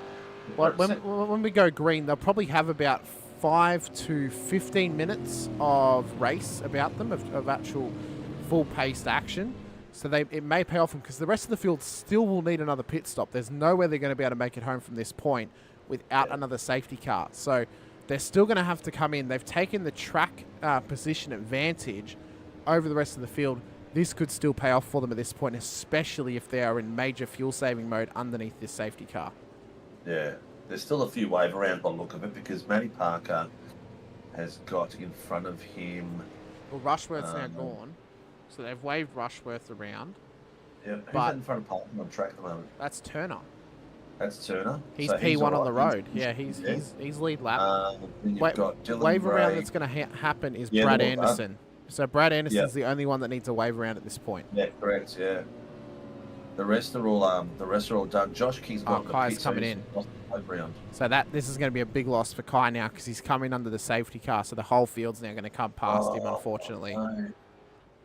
And because he was near the front, he has to wait till everyone goes past. Pit exit is closed right now. You know, so he's going to come out last. You know what though, Sinker? If he can go as long as Cowie did in that first stint, he does not need another pit stop in this race. If he can fuel save as much as Cowie, he could still get to... He could... Yeah, but they all need another pit stop. Because we're 35 minutes to go in in a couple of seconds. They all came in at the 40-minute mark. They still need 5 minutes worth of fuel. So Cowie was only able to go to 35. He couldn't go to 40. So Kai's come in. He'll take the fresh boots, but he'll have 35 minutes left to get home. If he can fuel save like Cowie did, he can get this thing home. Now, he may not win, because obviously he can't go at full pace. You got to talk about 22 laps to 23 laps. It's... Yeah, Cowie went 22. Hang on, how long did Cowie go? Cowie went 21 laps on that stint, or little bit, probably a little bit less. He went. I think he actually went 20 laps, 20 or 19.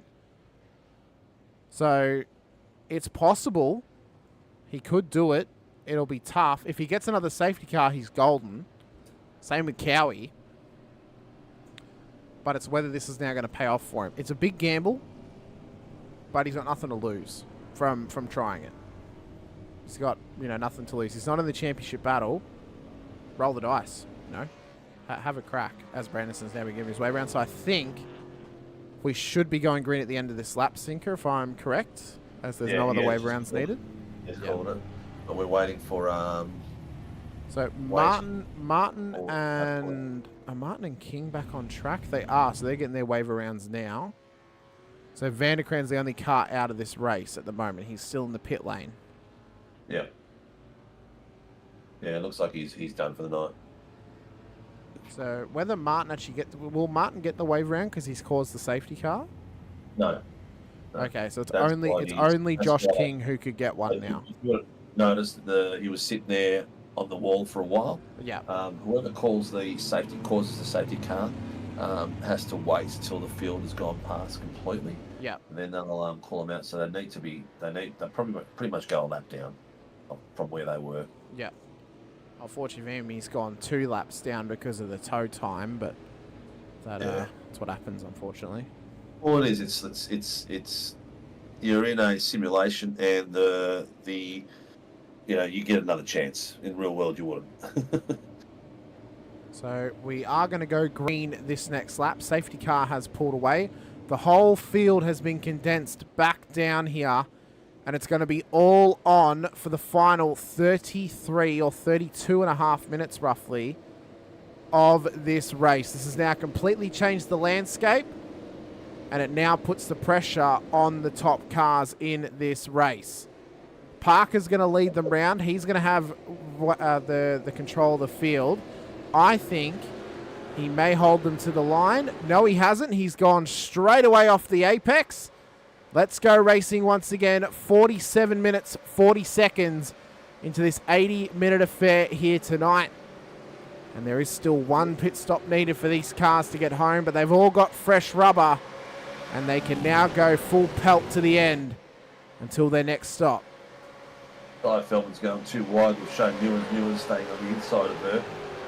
And got his way around. She's just ceded to him. Mitch Noble looks like he's having a sniff behind that pack as well. Oh, Parker defending the inside line of Dylan Gray. He wanted it through the bus stop. Wasn't quite close enough. Look, he's the one. Oh, big moment at the bus stop. Cowie's involved. Cowie. After an almost exceptional display. Way wide. We'll get the replays happening after this lap. Matty Parker looks to have a slowdown. He's dropped down below Dylan Gray and is under pressure here from Chris Burridge. There was one of the PSR boys gone all the way out wide, so I don't know why. That was Cowie. That. That was Cowie who did that. No, there was one of them as well. I'm not sure which one. It was one of the back ones. Might have been, who is it? It's Patrick. It was Fitzpatrick. Okay. Oh, look, they're working their way around Di. Di's being a bit gentle with these guys. Well, the battle at the front of the field is continuing on. Dylan Gray has been released here from Matty Parker. What's Barb saying over the radio at the moment? There's no further action called, so it might have been a bit of tit for tat. This is what happened off the restart of that lap. So Brad Anderson. Oh, Burridge is getting smashed by Jamie. Jamie just passed him. So we'll get that up in just a moment. Brad Anderson had a bit of a moment. He was obviously on his wave around lap. Oh, very lucky not to... Oh, he did touch the wall there. But this was the big one. Clutterbuck and Cowan into the bus stop. So you see they were all over the place. Clutters wanted it down the inside. Oh, Cowie's just turned in like he's not there. Oh, no, Cowie. And unfortunately for him, that may be race over effectively in terms of the strategy play he had on hand. And this was Hayes. Whoa, just both of them. Oh, Hayes was spun round by Billy Mole as well. Oh, unfortunate for some of these drivers here tonight. We can see now that Burridge has dropped a heap of spots. Saw that one now. Oh. Billy Mole's just taking that rear end and giving it a clipping. But, oh, gee me. I've got the camera on the bottom of Robbie Crow. Robbie Crow's got John Gallen, Chris Burridge, Troy Dooley, Scotty Weston, Travis Daly, Sean Van der Minion, Peter Pav, all following him in a nice little sushi train back there with the Pelicans waiting for their bit of feed. The front boys are turning it on. Jamie Davis, 2/10 on the back of Parker. They have not given up at all. This race is just starting to spice up, viewers. Robbie Crow up, alright, he's got a pit again, but he's up 10 places at the moment. Shane Ewens is doing really well, up 11 places. Ty Feldman and Marty Hughes as well. Sorry to cut you off, Sinker. They've had a big one in the background. What's happened here? I'm sorry to cut you off. No, that's all good. But we were focusing on her before, so what's happened? Oh, she's tried to let him through, and then they've just had a big coming together. Oh, unfortunate for both of them.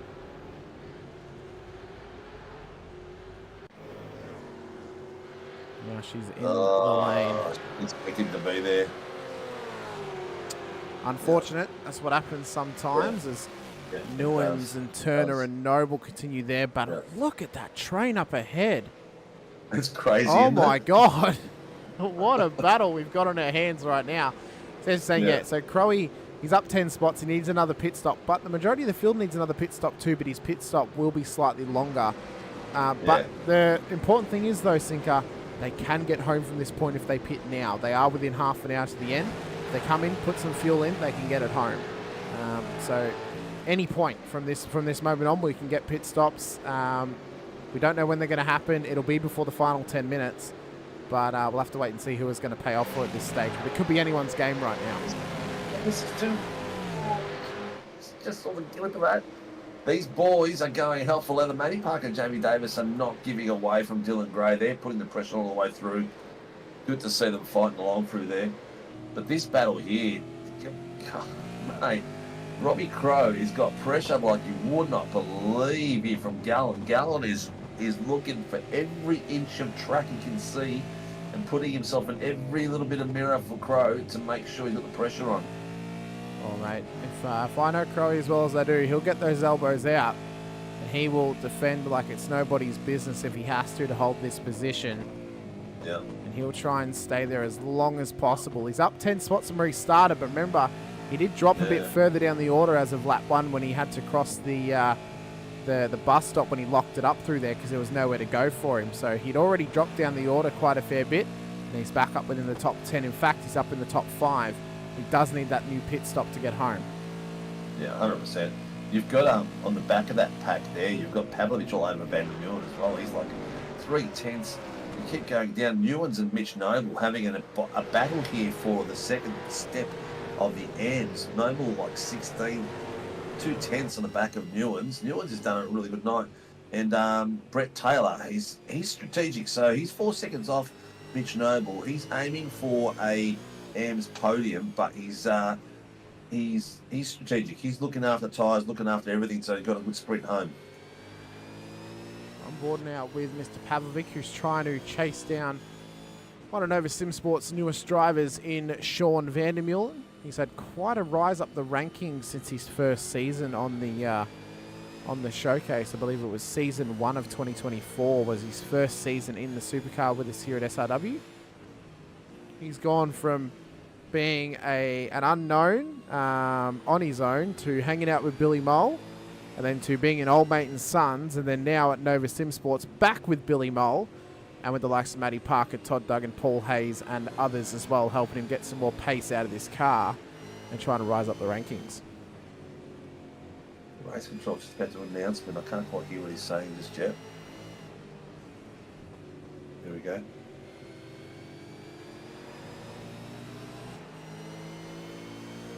Oh, Daniel Clutterbuck has got himself a drive-through penalty for that incident with Andrew Cowan. He's going for a bit of a drive-through and have a bit of a cool down as he goes through this hot temperature in the drive-through. Here we go.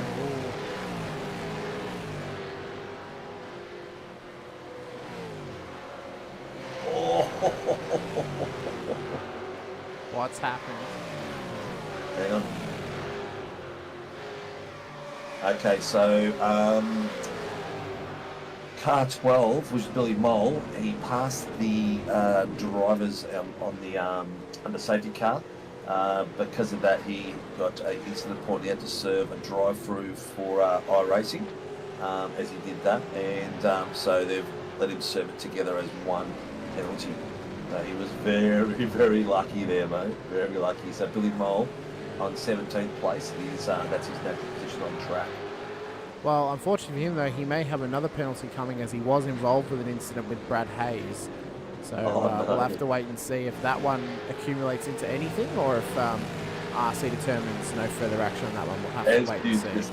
As you just said that, it was announced that he's got a drive-through penalty for an incident responsibility on lap 25 with car, whatever the car was.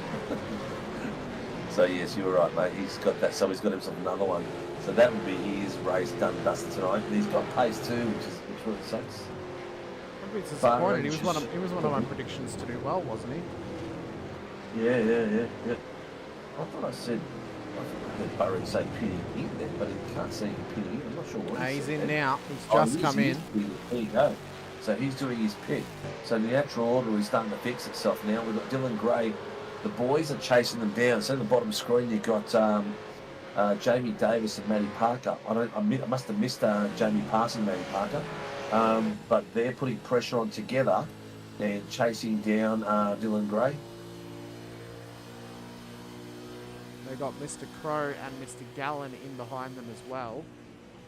The top 5 just starting to break away now from the likes of Troy Dooley and Travis Staley. As we mentioned, we're hot into the pit stop period of this race, and we will wait and see how everything develops going forward for this one, as well as we've not got long to go, Sinker. Just under 20 minutes or just over 20 minutes left of this race. Anything can happen, and we could get a penalty or a safety car, I should say, at or up towards the final 5 minutes.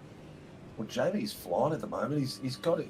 In that last lap, he's caught Dylan Gray by 5/10. So is Dylan slowing down a bit? Not sure. Or just quickly here, Kai Turner's had a moment in the background. We'll pull it up on your screen so you can see. So he has Pavlovic on the outside. What's happened? Oh, they've had a bit of coming together and into the wall. Yes. Oh, very lucky they're not to collect Sean Vandermeulen on the way through. Oh, needs to be able to rejoin. Oh, that was so... You have to wince. That was super close. Don't know how we missed all those cars, man. The Davis way is that car in. was tag slapping left, and right. That was ridiculous. Davis is in out of P2 on the road. Yeah. Matty Parker, hang on. Davis is pitted. He is. Davis is pitted. So we know that these guys are all going to need another pit stop, but the pit stop should be significantly shorter since they did take that little bit of fuel earlier on. Trying to get a bit of an undercut on these boys. Yeah, so he'll probably... Let's get him some clean air. It's key to where he comes out is a bit clean air in there. Well, he's a bit further back also, now. The Angry Bird went in there as well. Angry Bird? Peter Vanderkran's been in there quite a while. What do you mean? Oh, is that him? Oh, yeah, this too. I was thinking of Rick Viger for some reason. No, Vikes is not racing this week, unfortunately, but as Davis comes out P18 on the road. And he has nice, clean air ahead of him. So the undercut could work to perfection here for Mr. Davis. I think Matty Parker needs to come in soon. Nice clean air.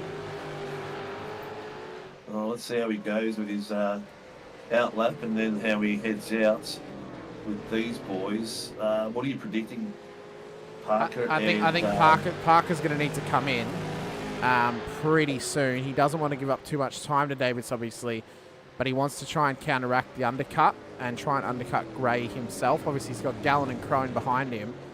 Those guys, I mean, Crone needs another stop as well, but his stop's going to be a bit longer than theirs. Let's just quickly have a look at how fast Davis's was.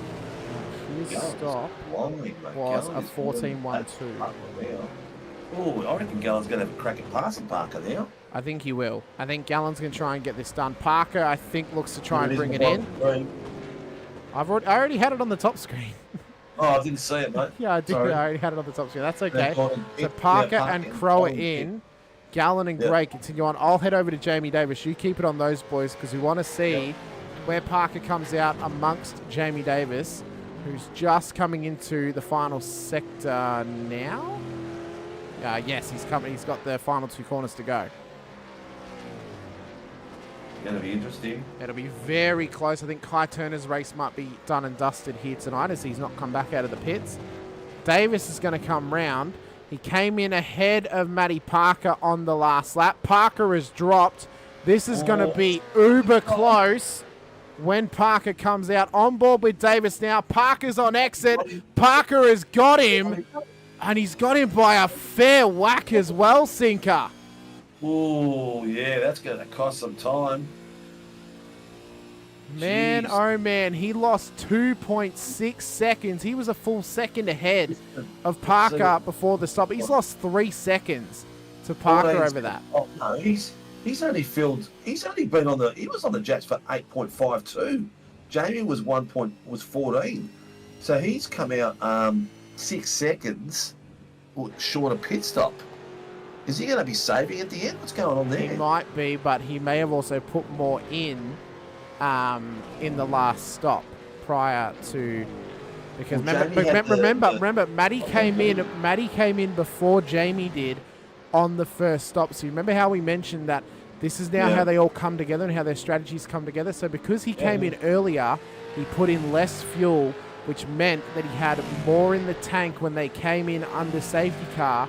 So he was able to put more fuel in on that stop, and it's now cut down his stop significantly over Davis's. So while we were talking about that, Peter Pav's got himself a drive for a penalty for an incident. Not Peter Pav, Kai Turner. 408. No, Peter Pav's got a black flag for 408 on lap 30. It just said then on the thing that it was drive-through penalty car, contact with 48. Sorry, yes, that's car 216. Yeah. That's car 216. That's not Peter Pavlovic. That is... sorry, you know what? I'm thinking of Peter Vanderkran. Peter Pan? Yeah, that's my Gumtree moment. That's my Gumtree moment of the night there, ladies and gentlemen, is mixing up Peter Vanderkran and Peter Gumtree Pavlovic. moment. Yeah. That's what it will now be known as. John Gallen is putting some great pressure on the back of Dylan Gray, keeping him honest. And you know what? It's stopping him from having to fuel save. So it's putting the pressure on him that Parker and Davis need. Blake Fitzpatrick has pulled up at turn 2. We could be in safety car territory. Could we have another safety car? Oh, he's gone. He's going super slow. Oh my God! The key here is that all of a sudden, if any of these boys have to go into the pits now, Davis and Parker are going to have track position. Now, I don't like to call out controversies, but I've just noticed something. Is it a little bit ironic that Fitzpatrick stopped on a bad spot on the track whilst his teammate is P2 on the road? Is that a little bit suspect, Sinker? Yeah, you say something like that live as Blake pulled a Nelson Pico Jr.? Is this Benetton racing, you reckon? I mean, well, he was at Renault when that happened, but it wasn't. Yeah. You know, I'm not claiming that he is. I just think it'd be funny if he was. What was that? Sorry. Blow the edge. What's going on? Why's he stopped? I think he has actually blown the engine, or he's somehow ran out of fuel. So Gray's stayed out in behind the safety car. Gray's going to lose the lead. Yeah, 100%. Because it's either that or he's going to attempt to fuel save to get home. Well, Vanderkran, Noble have gone in. Billy Mole's still in there.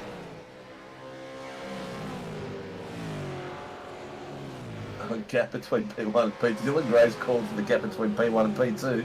The reason the gap's there is because the guy's gone in the pits. So the driver behind has to catch up because there was a gap there before.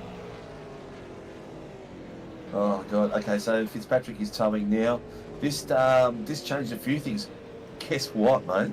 What? What does it change? Taylor is in the AMS lead. Big dog. Let's go, Mr. Taylor. Brett Taylor is in the AMS lead. He pitted at lap 21, so is he going to need to pit again? Probably not, because if this goes around for another lap... Here we go. Doing the wave rounds. We've got 15 minutes of racing left. Less. 104's being waved around, Brad Anderson. I'm just pulling up some replays here of Brett. I just want to see why he's had to pull it up. Oh, he blew the engine. Yep, he blew the engine through turn 1. Yep. So don't worry, there is no crash gate happening here. It was not team play by Blake. He genuinely blew the engine off that. So, oh, wow. What a scenario to be in here. Yep. With 15 minutes to go. A second pit stop. Oh, a second safety car. One more lap. Oh. One more lap. Wave rounds are complete. The last few cars that were waved around have been completed and they're waved around.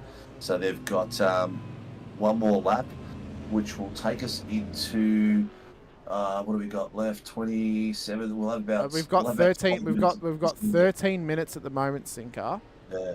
There'll be about 11 to 10 minutes left of racing once they do this next lap. So now begs the question: can Dylan Gray get home? It also begs the question: can Andrew Cowan get home? As well as Healy, Daly, Weston, Dooley, and Taylor. What's interesting is Gallen, who pitted, has come out ahead of Matty Parker. So John Gallen has jumped Matty Parker through all of this and is provisional, well, we suspect provisional in quotes, P2 on the road. Yep. Now, changes things up a bit. It does. Well, Brett Taylor is the only one out of the AMs who hasn't pitted twice. So he's the good thing it's in his position is that he doesn't have to drive too fast. And he's got 5 cars between him and Sean Van der Millen. But the problem is he's got 3 really fast guys behind him. He does. So he's going to have to do something special to hold them up. So we're going green at the end of this lap. If you couldn't have asked for a better end to this story here tonight, ladies and gentlemen. Dylan Gray, who has been up the front all night, needs to fuel save to get home. His main competitors in John Gallen, Matt Parker, Jamie Davis and Robert Crowe, as well as Chris Burridge, can all get home on their fuel. They can push. The cars ahead of them need a fuel save like madmen to get home at this point. The top 7 cars need another stop, but can they save enough with this safety car to get to the checkered flag? That there is the pressure that's on them. If they need to pit, like we said, if they need it's going to be tough. If they need to pit, John Gallen will be P1 on the road with Parker and Davis P2 and 3. Crowe and Burridge will make up the top 5. That's if the top 7 need to pit. You couldn't write this sort of storyline, Sinker. Safety cars coming in. If anyone's got nails left, bite them for me because I've got none left. It's going to be a fight for the last 10 minutes of racing. By the time they get off, they're coming round. Where are they? That's at the back. They're coming up towards this kind of the top of the boot. Yep. So back into the club circuit, as it would be known. 10 minutes. It's going to be a sprint like crazy. It will. Oh my God. And these guys are going to be fuel save central to get home. Oh. These front guys, how are they going to fuel save in a sprint race? I don't know. I don't know how it's going to happen because the guys behind them are going to be full push. They're going to be full pressure. What it could mean, though, is it could mean that we get some chaos. Gray is gone. Yeah, I mean, I don't know because we've got only 10 minutes left. It's whether they're going to be willing. They are off. They've gone green and they've gone go. So down through turn 1. Gray leads them through. Dooley, Weston in behind. Weston's been rushed out a little bit wide there. As we continue on, we've got Gallen, Parker and Davis. They're trying to force their way through the field in the background at the moment. Every bit of pressure is on these drivers right now. Dylan Gray's driving like he's not trying to fuel save. He's driving like he can make it home. Second camera on Taylor. The fighting around him is crazy. Jamie Davis has got into the wall. He's bounced straight off it and back onto the track. So there's a few calls coming in. There's a few little incidents in the back of the field there. Burridge has also just managed to get round Crowe. In the background there, I just noticed behind Taylor. Gray is trying to stretch the legs over Troy Dooley in P2 at the moment. Weston's up there as well. So is Daly and so is Cowan. But it's fuel save city. The battles are commencing further back through the field. Oh, it's been passed by Burridge. Oh, the pressure's on. Yeah. I think Jamie Davis's night might be toast. Quite possibly. We'll have to wait and see. Too wide with Taylor again. Taylor's got Crowe all over the inside of him, taking to space. Jamie's still having a bit of a sniff there, but I'm not sure how much damage he's driving with at the moment. But the battle between Crowe and Jamie Davis and Brett Taylor is all like 2/10 gap. It's close, very, very close. Doddsy in the chat saying you need to pull a Blake Delaney order to get home from here. Yeah, I'd have to agree, Doddsy. I think it's more than likely, especially the way that Dylan Gray is pushing, that he's going to need the pit stop to get home. Oh, yeah, 100%. I think it's going to be a fight for Gallen and Parker at this point. Yeah, and I think it's between Davis, Burridge and Crowe for that final podium position. Yeah, Davis is still moving through the field, which is good to see. So that impact mustn't have damaged him too much. But he's on the back of Brett Taylor. Brett Taylor's got The boys behind him catching him at a mega pace. Oh, big incident behind Noble and Clutterbuck. That was huge. That was absolutely huge. Where is he on track? There was a car off in the background. I saw them in the wall. Yeah, I can hear Mitch Noble. It's Vandermeulen. That was absolutely huge at this point in the race. That's unreal. What has happened? I'm struggling to see where I'm going to look at the moment. Whose car is that on screen, mate? It's Taylor and Davis's. Oh, it was big contact with Noble from Vandermeulen. That was absolutely massive. Whoever it was has been cleared to tow. Yeah, that was Vandermeulen, so no safety car at this point. Here goes Davis on the inside of Taylor. On the inside of, man, I'm getting my tongue tight today. Taylor. Yeah, I've got to take this earpiece out because there's incidents being called in left, right and centre, all those little scuffles we saw. People are talking about at the moment, but this is unreal. 6 minutes left. Will there be another safety car? No, probably surely not. not. Surely not. Yeah, probably not. But, you know, they can call it if they need to. But generally, in the last 5 minutes, there's no rule that says they can't call it. But generally, last 5 minutes are usually pretty safe, just on averages. Gallen has done an exceptional job, hasn't he? He's up there and fighting with Cowan at the moment. Are these boys going to be able to take a ball away without pinning? I don't know if I can see it happening. Maybe Cowie, who's saving at the moment, but I... Car 84 is going for a drive-through penalty, no severe contact. That's Di Feldman. Yeah, I don't know who she's nibbled in the back, but she's got us off a drive-through. Mate, this is going to heat up. These next few minutes are going to get really, really hot. Whether these boys are going to make it the top four, Gray, Dooley, Weston and Daly, whether they're going to be able to hold it out or not, then the fight between John Gallen and Craig Healy is going to have to miss out probably as well. But Parker's dropped a little bit down too. Is he fuel saving for the less? He can't be fuel saving. He should have enough to get right through. You know, he should be okay at the moment. I'm just on board with Dylan Gray. I just want to hear if he's trying to fuel save. I don't think he is. I think he's full push still. On board with Parker. No, he's okay too. He's pushing still. So, this is really changing the game now, Sinker, because we've got under 5 minutes left. Gray needs to push. Sorry, mate. Netcode incident with Mitchell Noble, and the poor bugger has got 14 hours worth of repairs. 14 hours. Yeah, that's what it says on screen. It says 14 hours of repairs. Can he send a photo for us? Please? Yeah. I want to see that. Yeah. I'm pretty sure it says 14 hours. Well, Dylan Gray leads the way at the moment. No, he's got 14 hours, 14 minutes. Yeah.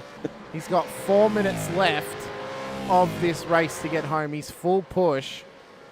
Whether he can make it home on fuel at this point is a question. It's a question we've been asking ourselves ever since the safety car came out. Gallen can get home. If he's provisional leader, then we predict the top four all need to stop. Yeah, I tell you what, Jamie's flying at the moment. He might even get himself back into a podium position here, even with the incident he's had. Burridge, Parker, and Gallen are all currently on that provisional podium that we spoke about. Yeah. So if these boys can hold it out the front, they're going to stuff everyone else up big time. If they can't hold it up, it's going to be Gallen, Parker, and Davis, because Burridge and Healy are probably going to need a pit. Well, Robert Crow's had to come through the pit lane. Has he had a stop or is he had to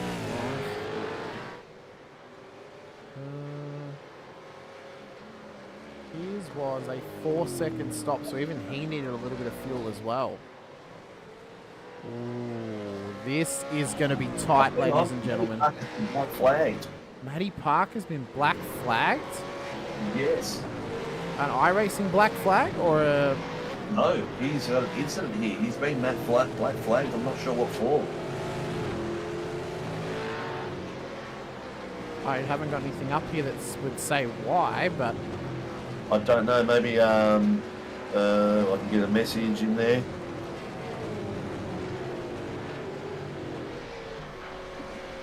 Not sure what it was, but that's going to open it right up. That's crazy. That's going to give Gallen less pressure.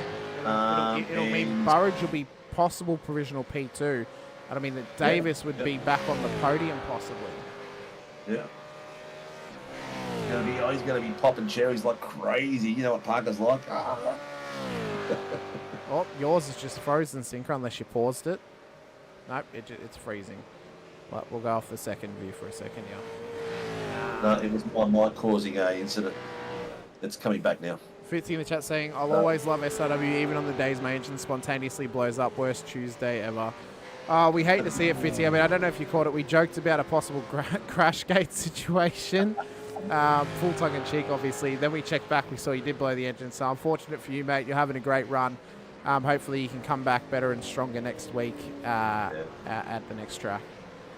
Have a look at this little battle going on with Chris Burridge, Craig Healy, and Jamie Davis. They're so close to each other. They almost look like one car. The battle is heating up at the moment. We're getting into the final 1 minute. Looks like these boys are going to make it. Yeah, they're going to attempt to at least. Can Gray do it? Can he get home from this point? It's going to be tight. He's not coming in, so he's trying to go hell for leather and make it home on this fuel. Brad Hayes has had a moment in the background as well. White flag lap. Brad Hayes managed to pull it up. He had a little bit of a spin. That's okay. Matty Parker's in. I wonder what that was for. I don't know. I couldn't see anything as to why. Maybe black flag serving right through. So he seems pretty calm, so I'm not sure what it's for. Clutterbuck's in there as well at the moment. There's a few boys look like they... Well, Mitch we know in there. He's having a picnic in there at the moment. So what do we got? We've got Dylan Gray sitting in top spot, Troy Dooley second, Scotty Weston third. This could be the 1, 2, 3 that we're going to get tonight because they look like they're going to be able to make it on fuel. Followed by Travis Daly, John Gallen, Andrew Cowan, Chris Burridge, Jamie Davis, Craig Healy, and Brett Taylor rounding out the top 10. This could be Brett Taylor's second podium in a week. And he's another win under his belt as well. Incident points? Yeah, that's what I thought. It could be incident points as well, but it wouldn't have been announced by race control if it was incident points. Sure. Race control's called it. It wouldn't be incident points, no. So we've got these boys flying around. We've got white flag, haven't we? We have. This is the final lap of the race. I'm going to put this on Brett Taylor so we can get the two champions running around so you can see them where they're going. You get that going, mate. As Dylan Gray comes round into the final sector of this track. On board doesn't sound like there's much fuel saving happening. Oh, he is clutch in though through the second to last corner. It appears that he is going to make it home though after we asked the questions. He's done the job. Big slide through the final corner for Dylan Gray. He's going to come home P1 on the road. As Troy Dooley comes home P2 for PSR. Scott Weston, after an exceptional performance, back on the podium once again. John Gallen P4, Daly P5. Burridge comes home P6 ahead of Cowie, Davis, Healy. Taylor will make up the 10, but crucially, he gets to come have a chat to us because he's finished P1 on the road for the amateurs. Unreal. Oh, what a race. What a race. I mean, that one was so good, Sinker. Imagine how good Sunday's going to be. Oh, mate. Sunday's going to have a top 10 shootout. I don't even know if we should have one, Sinker, because the non-top 10 shootout produced a great race for us tonight. That's that extra bit of juice, man. Whoa, that is crazy. That is crazy. This is, you know what, the safety car came at a really good time. It sort of put everything on edge. I'd love to know how much fuel these top three guys had. It's like there was a narrative in place for when the safety cars had to come out, Sinker. It almost, and that you get races like that sometimes. Like, you think of real life supercars races in the past, and you think of, you know, other races as well, and they just, sometimes you get that magic and you get that moment where a safety car just gets called right when you need it. You get races where it doesn't, but it just comes out at the right time for a viewer, and it creates some absolute chaos and questions for us as broadcasters or for the viewers as well, and really spices things up. Yeah, it did. It did. It actually did what we needed it to do, didn't it?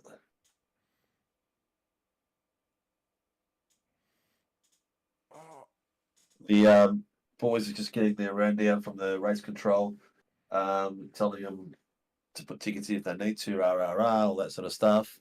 But they're all ready to rock and roll. Let's have a look to see who's in the rooms. Are there anyone in there? I wonder if Taylor's already in there. Oh, no, he's still driving around. There's no way he's in there just yet.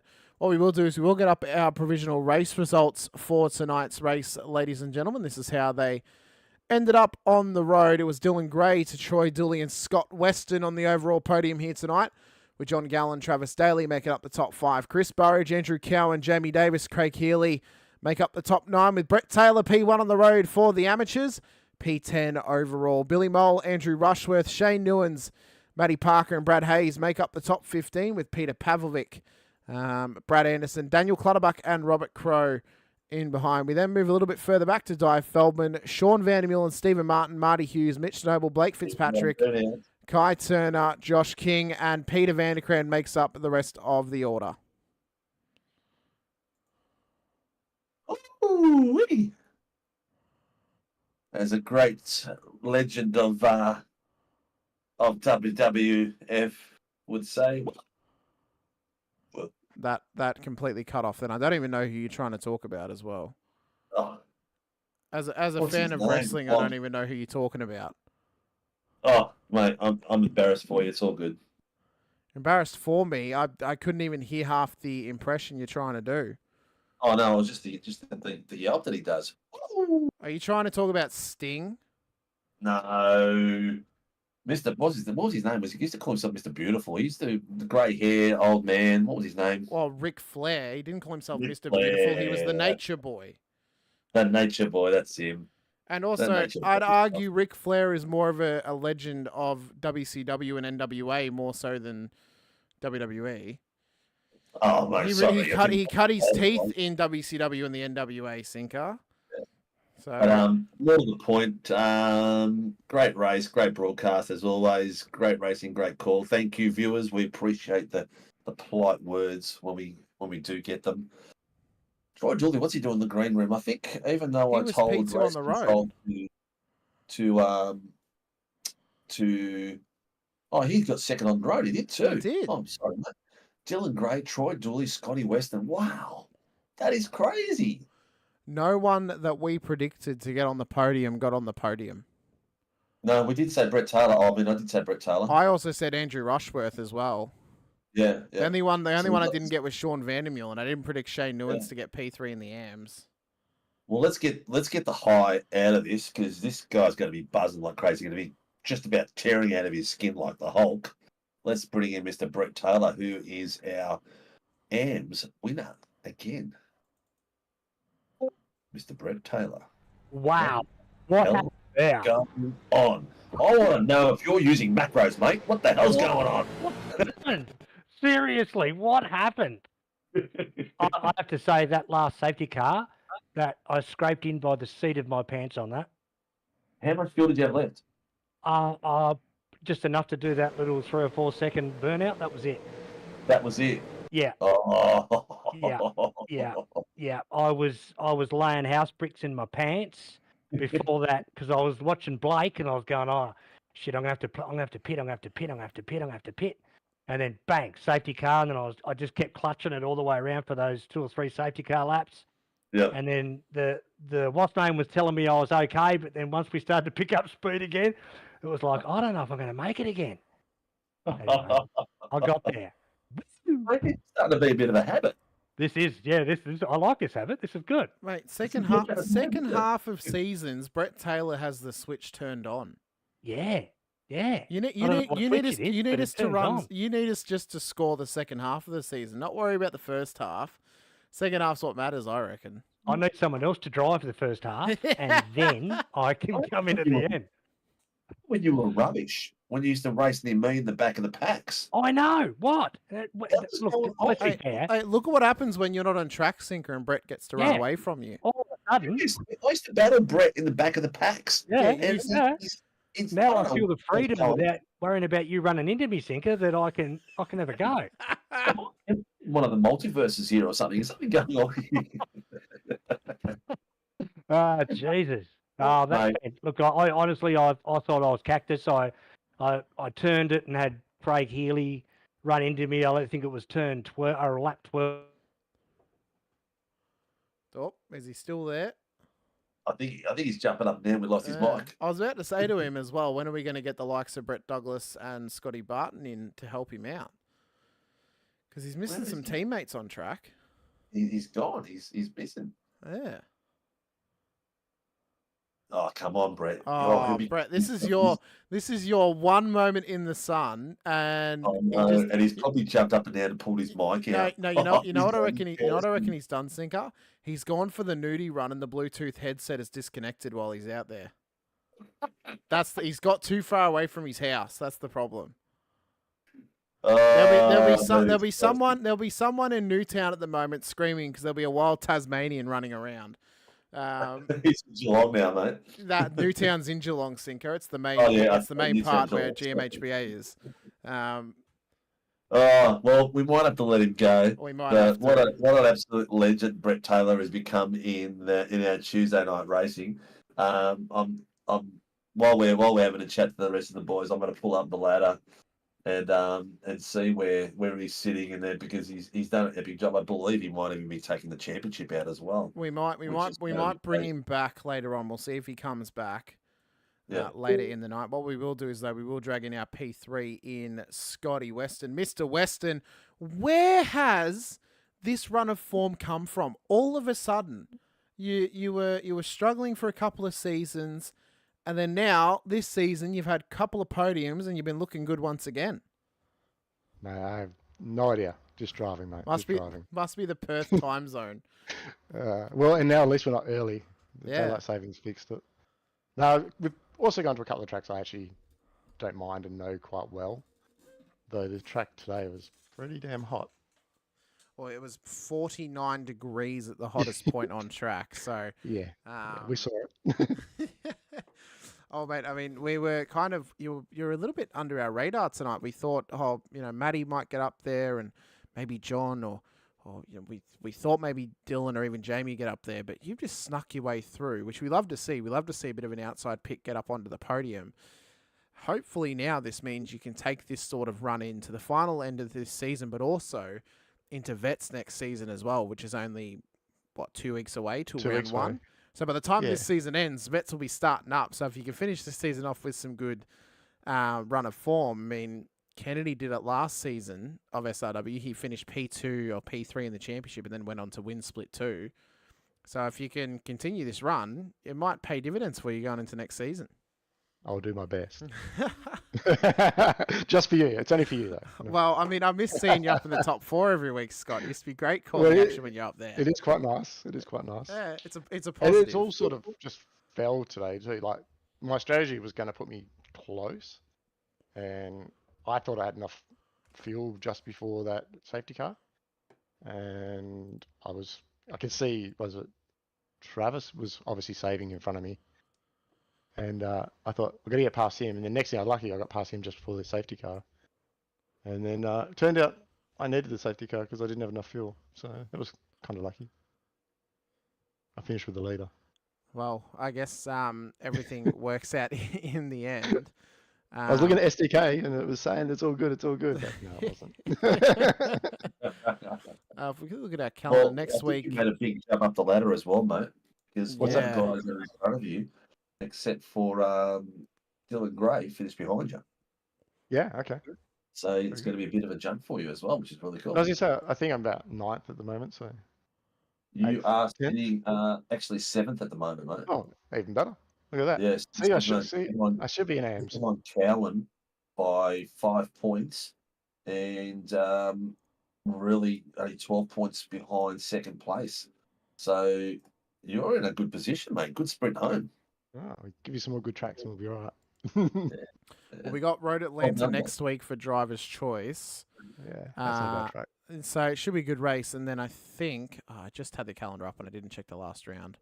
And the week after is Belle Isle. So we got a good end to the season coming. I think if you can keep it clean the next 2 weeks, you should be on for a good performance nonetheless. Yeah. But what a run of form. We'll give it a red hot go anyway. Oh, well, mate, we wouldn't ask you any less than that. But let us know who helps get you on track, as well as East West Racing. Anyone else you want to give a shout out to as well? And congratulations on your P3 here tonight. Thank you very much, mate. We're GMK Logistics, main sponsor, A Training, all things hearing and racecraft simulations. Big shout out to the boys. With them in my ear the whole way through, we just talk it through. And my number one race setup dude, thanks to him, he knows who he is. Well, mate, congratulations. I must say as well, I can appreciate how much your car actually looks like a GMK Logistics truck. I ironically saw one when I was in Perth last year. So you guys have done a good job looking the part, and you guys are racing the part as well now. Best of luck next week out at Road Atlanta. Hopefully we get another chance to speak to you. If we don't, though, best of luck in the final 2 rounds. Thank you very much, mate. Thanks, mate. Cheers, mate. Good luck, Scotty. Thanks, mate. All right. Mr. Dooley, the silent assassin of this season, Sinker, Mr. Dooley. Mr. Dooley, how you going, mate? Hey, Secret. Good, man. Good. Not too bad. Is there a change of form coming at the back end of this season? What's going on? I just got I've been at home. I usually work away, so I've been home more often, so a little bit more seat time. So, well, it's gonna get yourself into the top 10 with this result. Pretty sure you will. There's about 100 points there, but a lot of the boys that are in front of you had a dismal night. So you've been just out of the top 10, I think. Yeah, it'd be nice to do a full season, see where I sit in the whole thing. But the races I get into, I totally enjoy. Tonight was really good. It was pretty good strategy that Cowie came up with it for the team, and yeah. Nice. How did it feel out there? The heat was on, yeah? Yeah, the battle-wise? Yeah. Yeah, just because everyone's tyres, everyone was in different stages of their strategy. So at one, I think I dropped 3 or 4 places from where I started on the grid, just because I was fuel saving and trying to take care of my tyres. Yep. And then, then like about a third in the race, we're going, was it the right thing to do? But yeah, then me and Cowie said, everyone's tyres are like a stint and a half in now, or a stint and a bit. We might get a safety car, and then like 30 seconds later, bang. Nice. Fell in that. Yeah, just fell in our lap, so it's good. Yeah, excellent, mate. All right, mate. Who gets PSR on track and supports you boys? Oh, I had it up there somewhere, but hang on, I'll just no, I've lost it. That's right. It's Harvey Norman, West End Motor Group, Too Easy Finance, Fanatec, the ones I can remember, and also our boss and Cowie Music. Yep, of course, the dulcet tones of Cowie, and a big shout out to our boss Tyson, team leader. Yeah, he's not much of a leader these days, mate. He's no. It's like they say, Lou, Tarson's in love. Good luck, mate. Well done, Troy. It's great to have you up in the box again, mate. It's good to see you making a good habit of it. And best of luck for the last 2 rounds, dude. Cheers, mate. Thanks. Totally enjoyed it. Thanks for the night. Cheers, buddy. All right, Mr. Dylan Gray from Dylan Gray Motorsports. In he comes. New team, same Dylan driver. Gray. How much fuel did you have left, mate? Enough to sick burnout. That was it? Was that enough? Yep, and blow up the engine. Well done, mate. We weren't sure if you top 3 guys were going to make it or not on that fuel strategy, because I knew it was going to be close. I just saw here Cowie was not Cowie. Brad Hayes finished with 0.32 of a litre left in his tank. So Crazy levels. I finished with 8 litres left. 8 litres left. Yep. I was fuel God, saving. how much fuel saving were you doing? Ever since I got past Parker after the Yep. second safety car, Yep. every time at the end of the straights I was clutching. Wow. I was clutching because I was taking the gamble of not having enough fuel at the end to do the cool down lap, and then the safety car came out, which saved me. Well, I think that's going to put you on the. You're 24 points, 105 points away from top spot. So you're going to move 100 up. points. 100 points. Greg screwed up. Forgot to add the fastest laps in. Okay. Well, you're going to either way. You've got. You probably get yourself into second place at the moment. With the points all you've got. No, which is because really good. John wasn't too far behind him. He was only on P4. Well, And John Gallen's second place at the moment. Yeah, and so... there was only 70-odd points between them before tonight, or 80-odd points. So I don't think Dylan's going to anyway. It'll be close, yeah. It's going to come down to the last round between us. Yeah, 100%. It's going to be interesting to see how it goes. How do you feel the next 2 races? Which one's your favourite going to be? How are you going to prepare for them? Is it all out? Road Atlanta is one of my go-to tracks. I think that was when I first started iRacing with getting paid, buying cars and tracks to race on. I think Road Atlanta was the first one I won in a Porsche Cup. Yeah. So, Dylan, just quickly, obviously you had that incident last week at Sandown, and we heard someone was in your ear telling you it was clear on the right-hand side. Winton. Yeah. Has that person had a talking to ever since then to double check if there's someone beside you, or? Me and Caleb were fine. We joked about it, and so we moved on from it. And now you're racing for the same team? No, Caleb stayed with SLM. I got technically voted out, so I'm started up. On Caleb's registration for F3, he's got DJ GT3s. GT3s. Yeah. Because I said they can't control him. They said he will come and join, and that. And I've just been. I think you guys are playing with fire. I've just been sent a screenshot by him. I think he's in the shit. Oh well, live by the sword, die by the sword. Am I right, Dylan?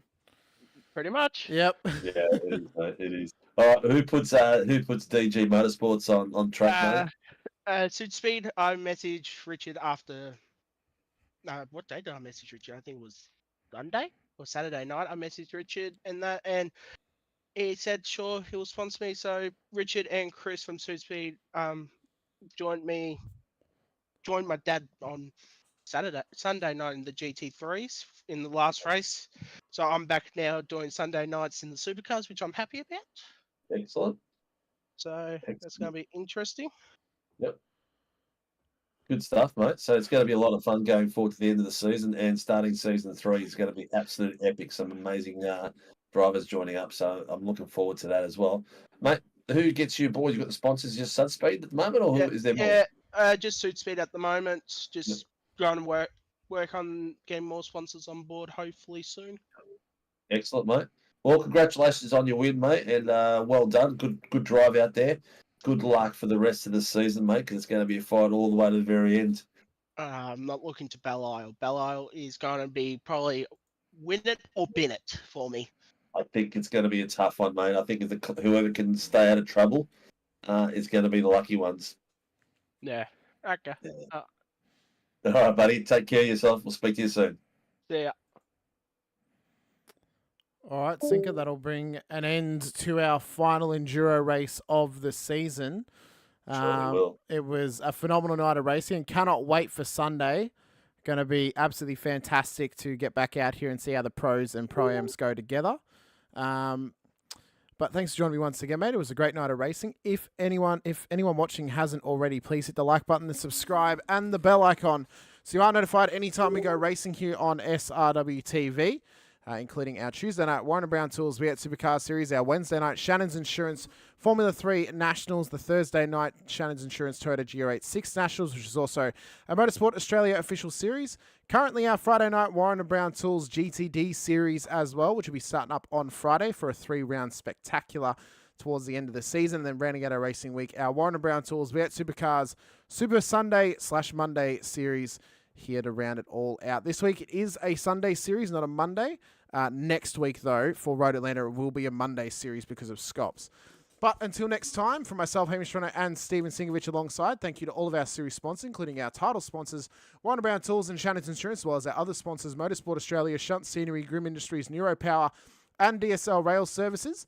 We'll see you guys tomorrow night. Myself and Cowie will be calling the action for the Shannon's Insurance Formula 3 Nationals out at Montreal. But until then, stay safe, drive hard, and as always, bye for now.